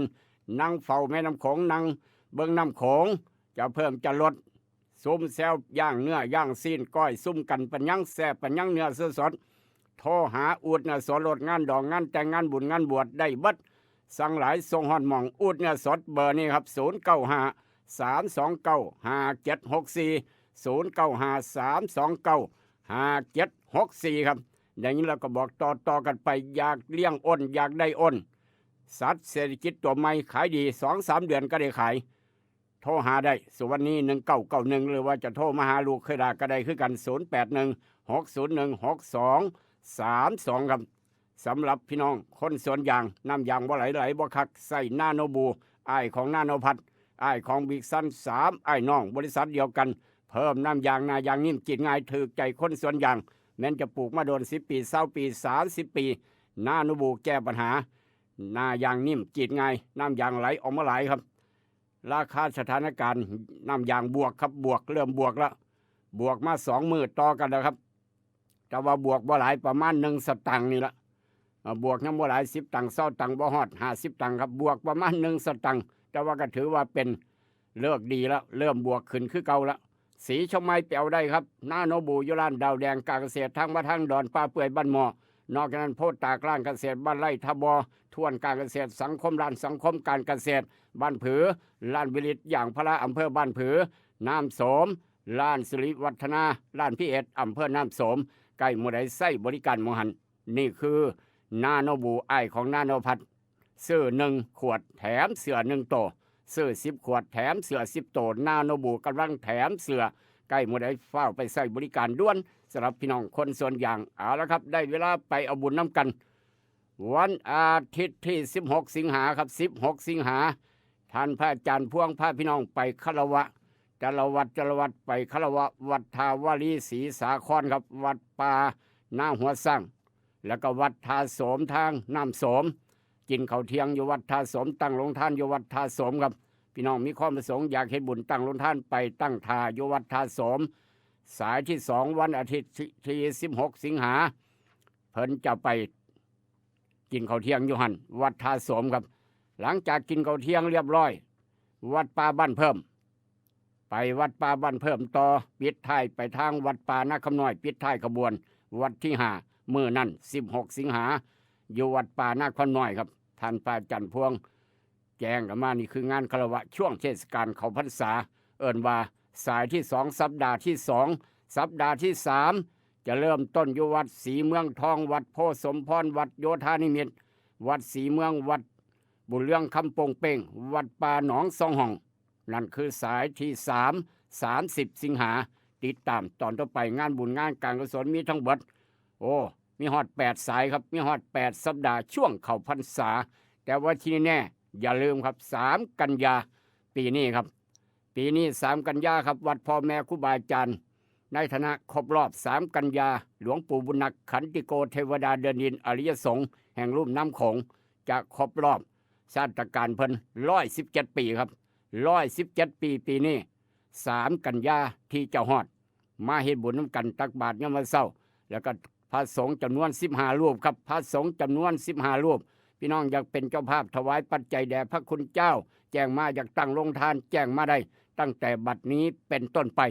ได้ยินเราก็บอกต่อกันไปนี่คืองานบุญงานกุศลงานการกุศลครับเว้าสู่พี่น้องฟังทำดีได้ดีทำชั่วได้ชั่วครับทำบุญย่อมได้บุญพ่อแม่ครูบาอาจารย์เทวดาเดินดินหรือว่าพี่น้องอยากได้เหรียญหลวงปู่นักไปให้ลูกให้หลานแขวนคอครับก็มาบูชาได้กับท่านพ่อสมศักดิ์เพ่งเสงหรือว่าจะมาทาง96.5ก็ได้คือกันเหรียญหลวงปู่บุญนักรุ่นที่หลายคนอยากได้ครับแล้วก็ถือว่าเป็นเหรียญรุ่นสุดท้ายก็ว่าได้รุ่นสุดท้ายบ่มีอีกแล้วครับเบิดแล้วเบิดเลยเด้อพี่น้องเอ้ยเหรียญหลวงปู่นักเบิดแล้วเบิดเลยถือว่าเป็นรุ่นสุดท้ายมีไว้ให้ลูกให้หลานในอนาคตอีก10 ปี20 ปี30 ปีพี่น้องจะไปหาใส่ครับบ่มีอีกแล้ว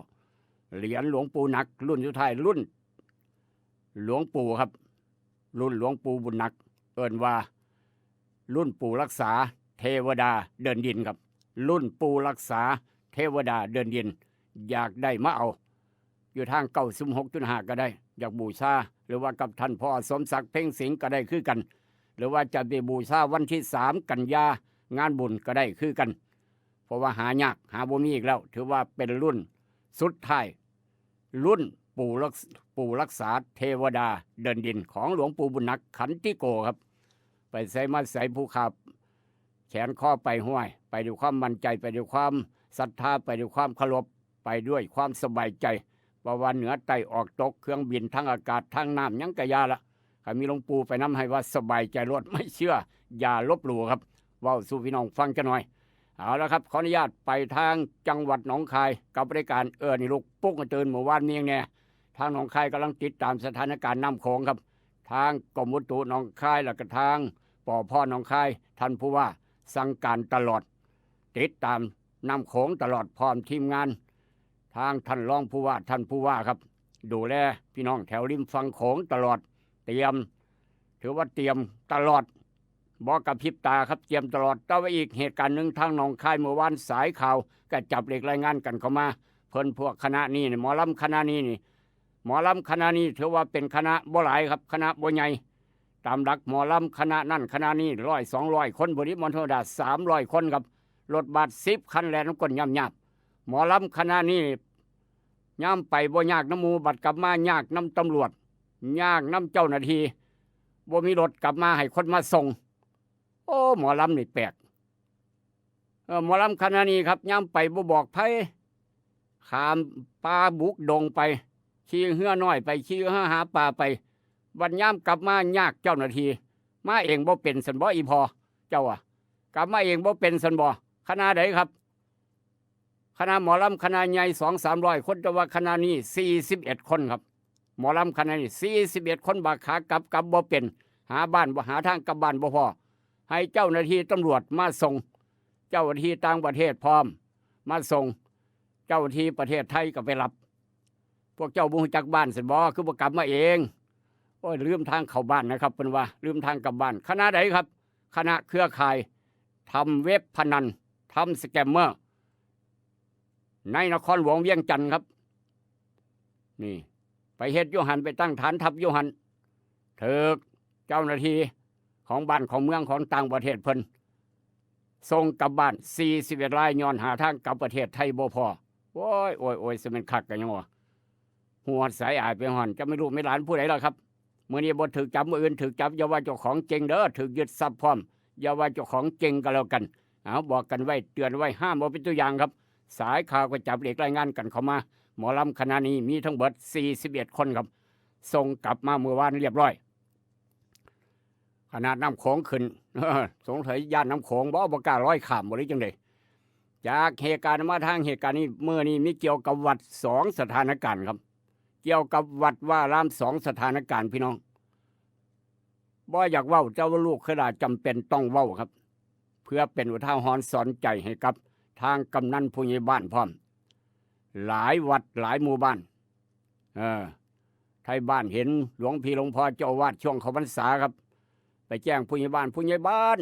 ย้ายแน่ย้ายเจ้าอาวาสแน่เพิ่นว่าผู้ใหญ่บ้านบ่มีสิทธิ์บ่มีอำนาจเด้อพี่น้องเอ้ยผู้ใหญ่บ้านหั่นน่ะบ่มีสิทธิ์มีอำนาจในการย้ายเจ้าอาวาสวัด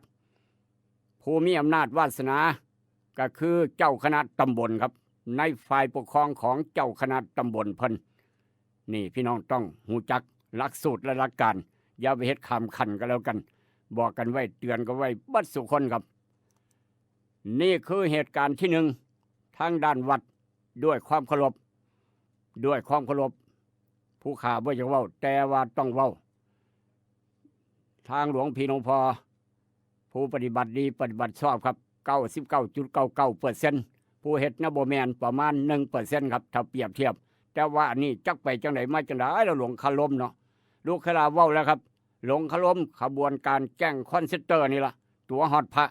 บาปแล้วบาอีกหลอกพระโอนเงินทั้งหมด207 เทื่อบาทนี่ครับเหตุมันเกิดเมื่อวานนี้โอนเงินทั้งหมด8,700,000 บาทโอนให้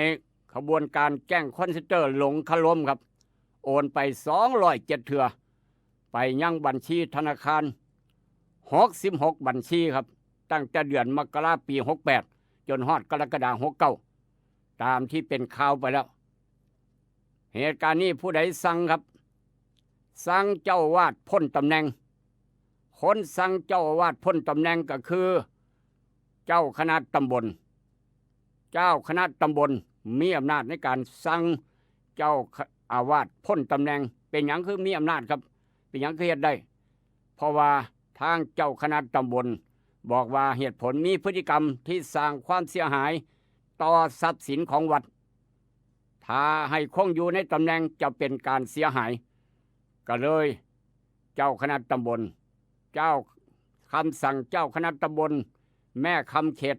1ที่2/2569เรื่องให้พระสังฆาธิการพักการปฏิบัติหน้าที่เจ้าอาวาสนี่คือภารกิจหน้าที่ของข้าว่าเจ้าคณะตำบลบ่แม่นไปแจ้งผู้ใหญ่บ้านให้ผู้ใหญ่บ้านปลดพระบ่ได้เด้ให้ผู้ใหญ่บ้านให้ผู้ซอยผู้ใหญ่บ้านมีอำนาจไปปลดพระจังซั่นจังซี่คือจังหวัดบางผู้บางคนที่พี่น้องได้ยินข่าวนั่นแหละครับเพราะฉะนั้นผู้ใหญ่บ้านกำนันนั่งเบิ่งข้างๆครับนั่งเบิ่งเจ้าคณะตำบลเบิ่งเจ้าคณะอำเภอเพิ่นเฮ็ดเวียกเพิ่นนั่นคือภารกิจหน้าที่ของเพิ่นบอกกันไว้เตือนกันไว้จักหน่อยจากเหตุที่1มาเหตุที่2เป็นอุทาหรณ์สอนใจครับเป็นอุทาหรณ์สอนใจเว้าสู่พี่น้องฟังจักหน่อยนี่คือเหตุการณ์ที่บ่น่าเกิดก็เกิด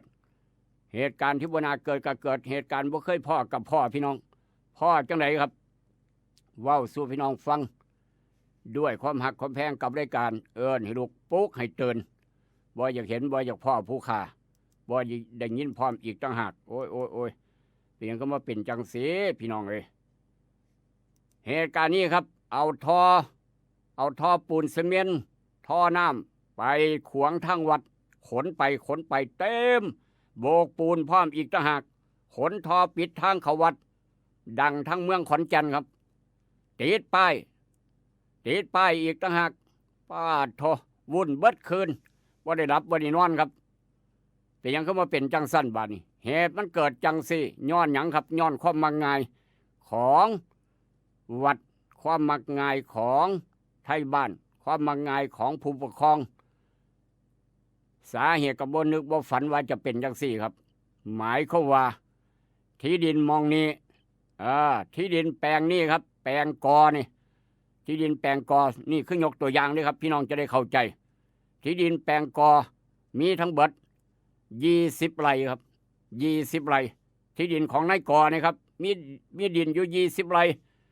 เบิ่งในโฉนดก็20 ไร่มาจนฮอดลูกหลานพ่อแม่ตายเบิด20 ไร่20 ไร่มาตลอดเดี๋ยวนี้ก็ยัง20 ไร่ครับดินนั่นนะแต่ว่าปัญหามันเกิดจังไดเมื่อนายกอมีโฉนดที่ดินอยู่ติดกับวัด20 ไร่ครับปรากฏว่าแท้เหลือแท้ครับจากในโฉนด20 ไร่แต่ว่าเหลือลูกเหลือหลานเฮ็ดอยู่หันประมาณ10 ไร่นี่ยกตัวอย่างครับเหลือหน้าเหลือธงอยู่10 ไร่เหลือสวนอยู่10 ไร่เท่านั้นอีก10 ไร่อยู่ไสอยู่ในเขตวัดครับเป็นหยังคืออยู่ในเขตวัดเมื่อ30 ปีที่แล้วครับพ่อกับแม่ได้ยกดินตอนนี้ให้วัดบางส่วนครับขอเฮ็ดบุญเด้อหลวงพ่อเอ้ยด้วยความเคารพกราบงาม3 เทื่อพ่อกับแม่ครับยังมีชีวิตอยู่ดิกราบหลวงพ่อโอ้ยหลวงพ่อพวกผมอยากยกที่ดินให้วัดนะยกที่ดินให้วัดเพื่อจะได้บุญได้กุศลจะได้บ่บาปเพิ่นว่าหลวงพ่อก็บ่ยากตัว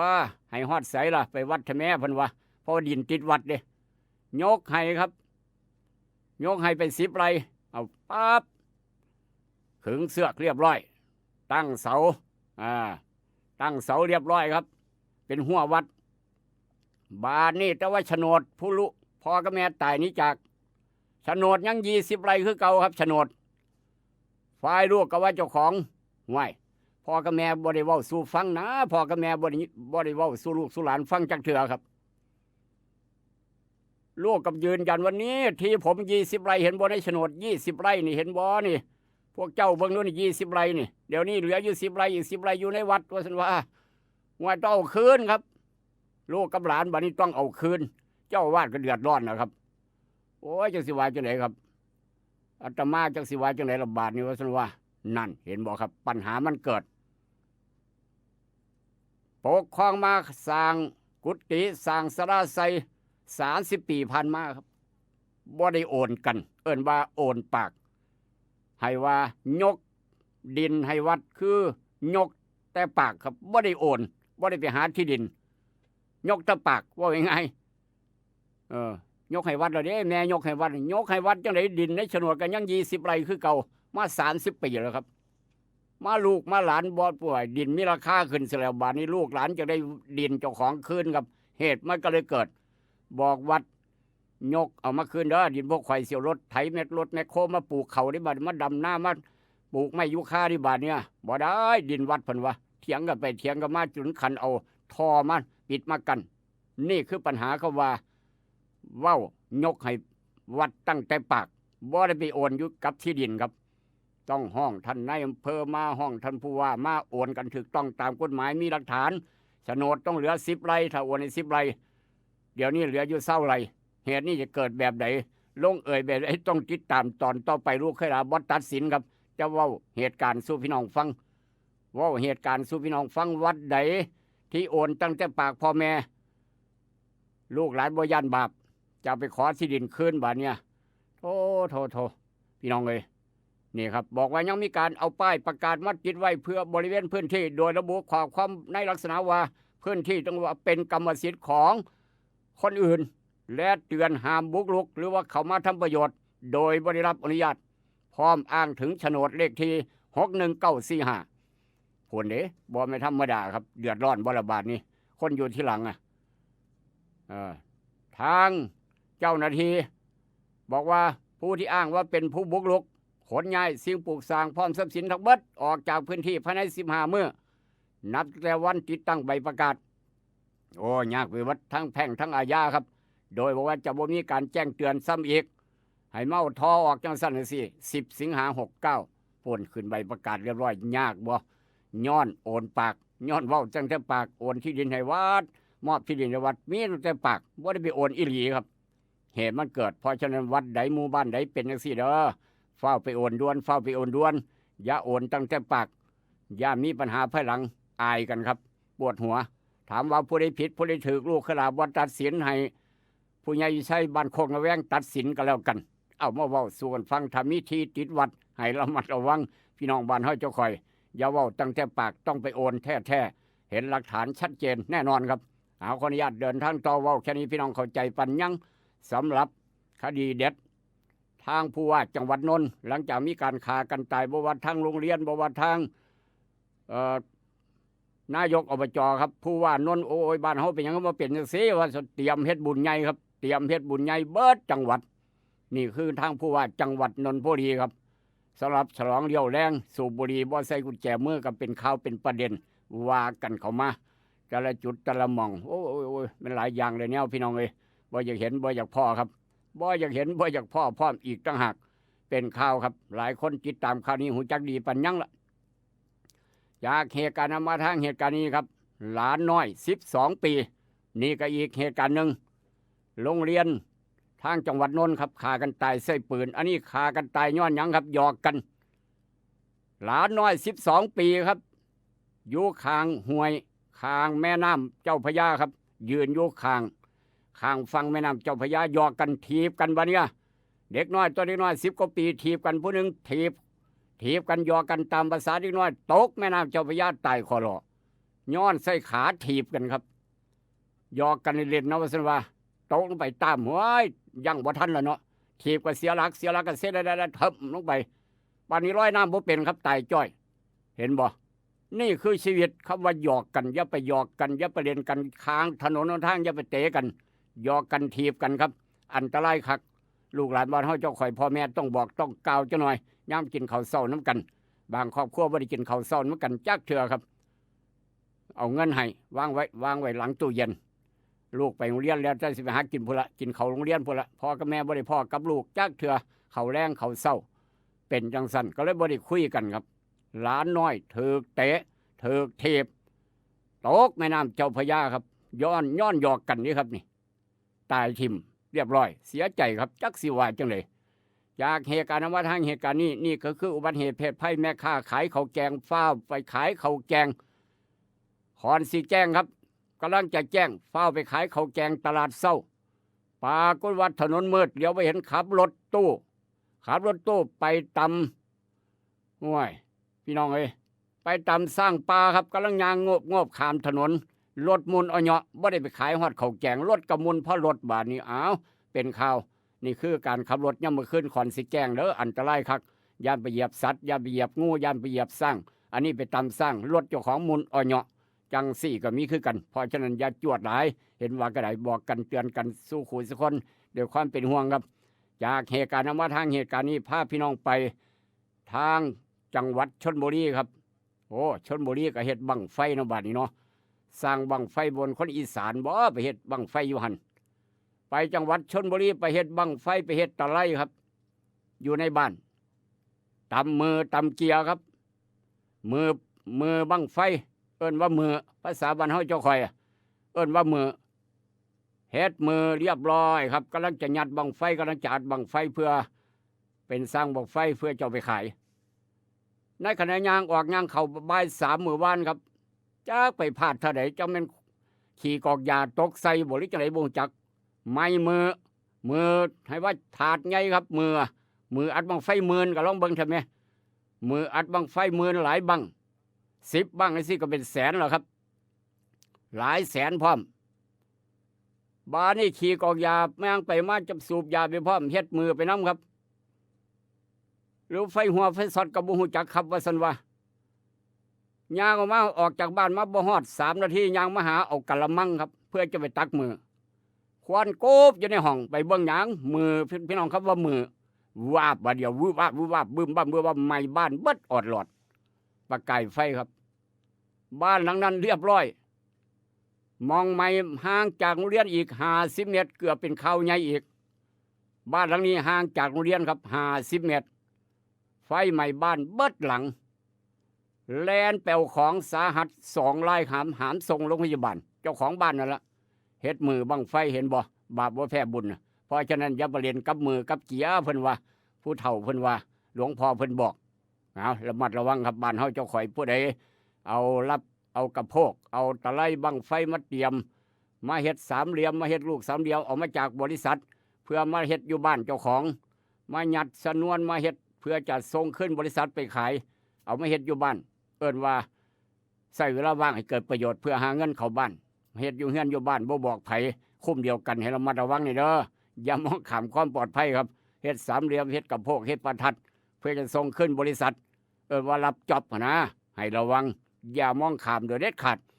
จากเหตุการณ์นั้นมาทางเหตุการณ์นี้ครับนี่ก็อีกเหตุการณ์หนึ่งข้อหาอากับหลานเหี่ยวสีม่วงขับรถเก๋งตำศูนย์พัฒนาเด็กเล็กบาดเจ็บทั้งหมด19 คนทั้งฝากทั้งขังค้านประกันตัวพร้อมอีกนะฮะที่เป็นข่าวนั่นแหละครับขับรถตำยังว่าตำไปตำศูนย์เด็กน้อย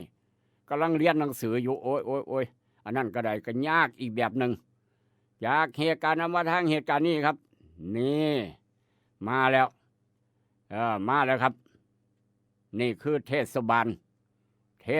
คำว่าเทศบาลลูกคือล่ะบ่ขอเอ่ยเสียชื่อคำว่าเทศบาลเสียชื่อครับบ่ขอเอ่ยพี่น้องคนไทยครับพี่น้องคนไทยพาสาวต่างประเทศไปเฮ็ดหยังครับไปเฮ็ดบัตรคนไทยพี่น้อง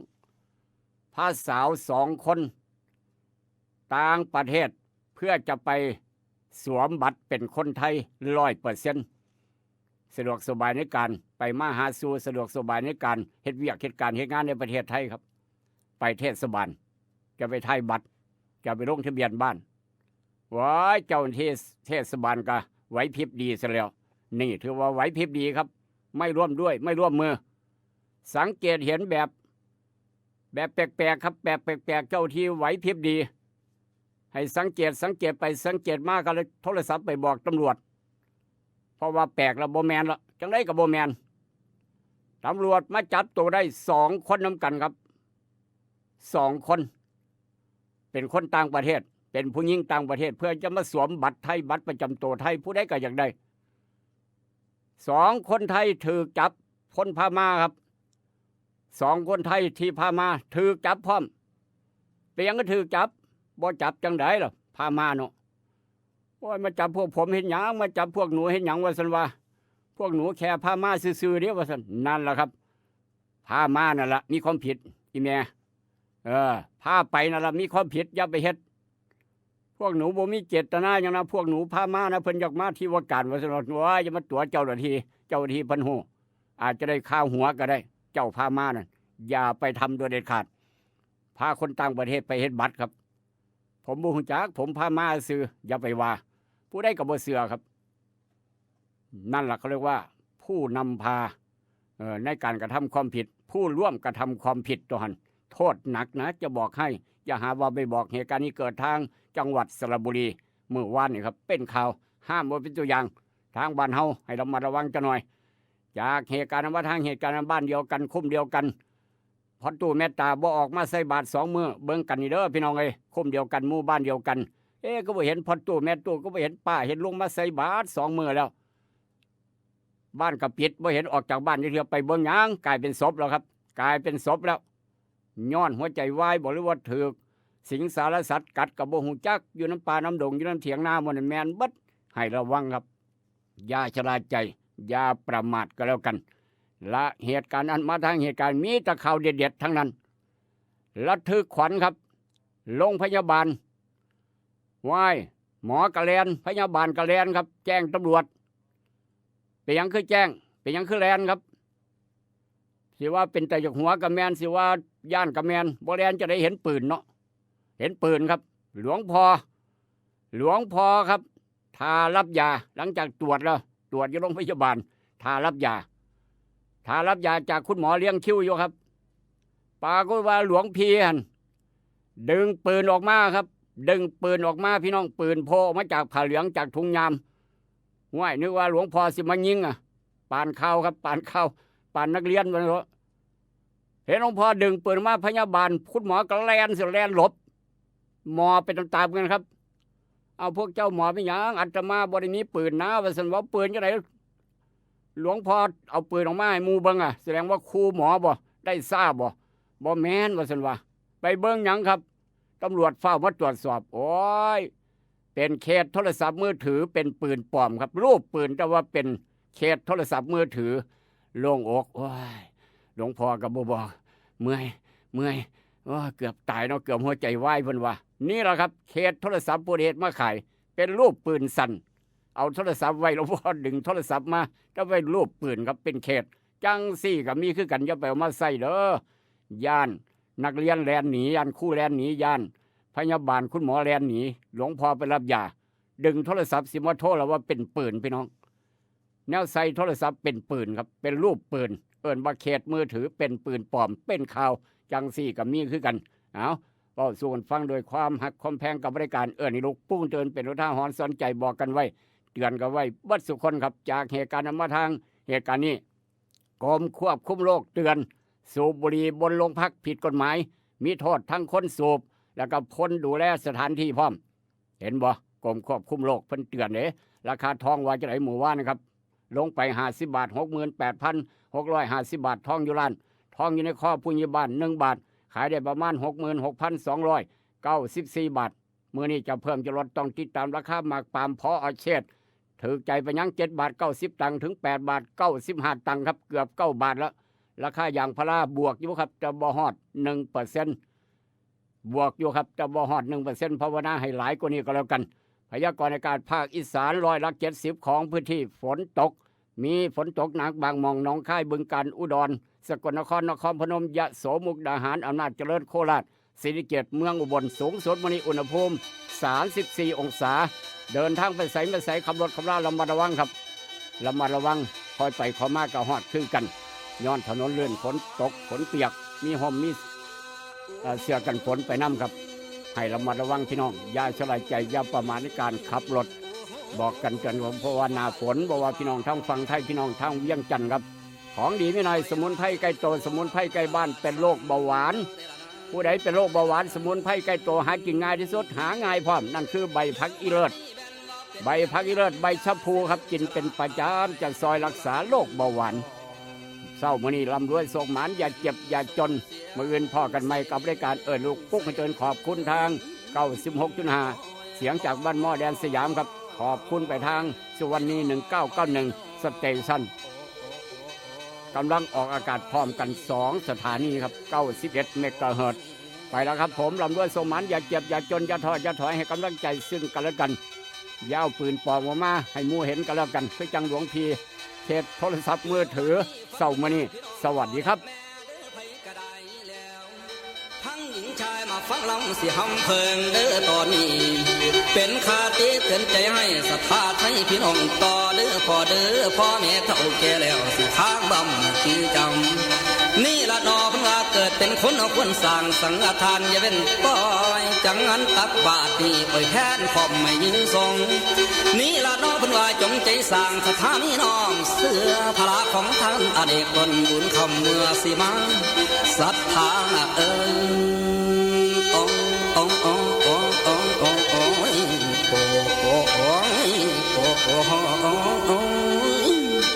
หมอบัดนี้ศรัทธาสั่งทำบุญในเป็นบาปตับต่อเท่าสิจนเข้าสู่นิพพาน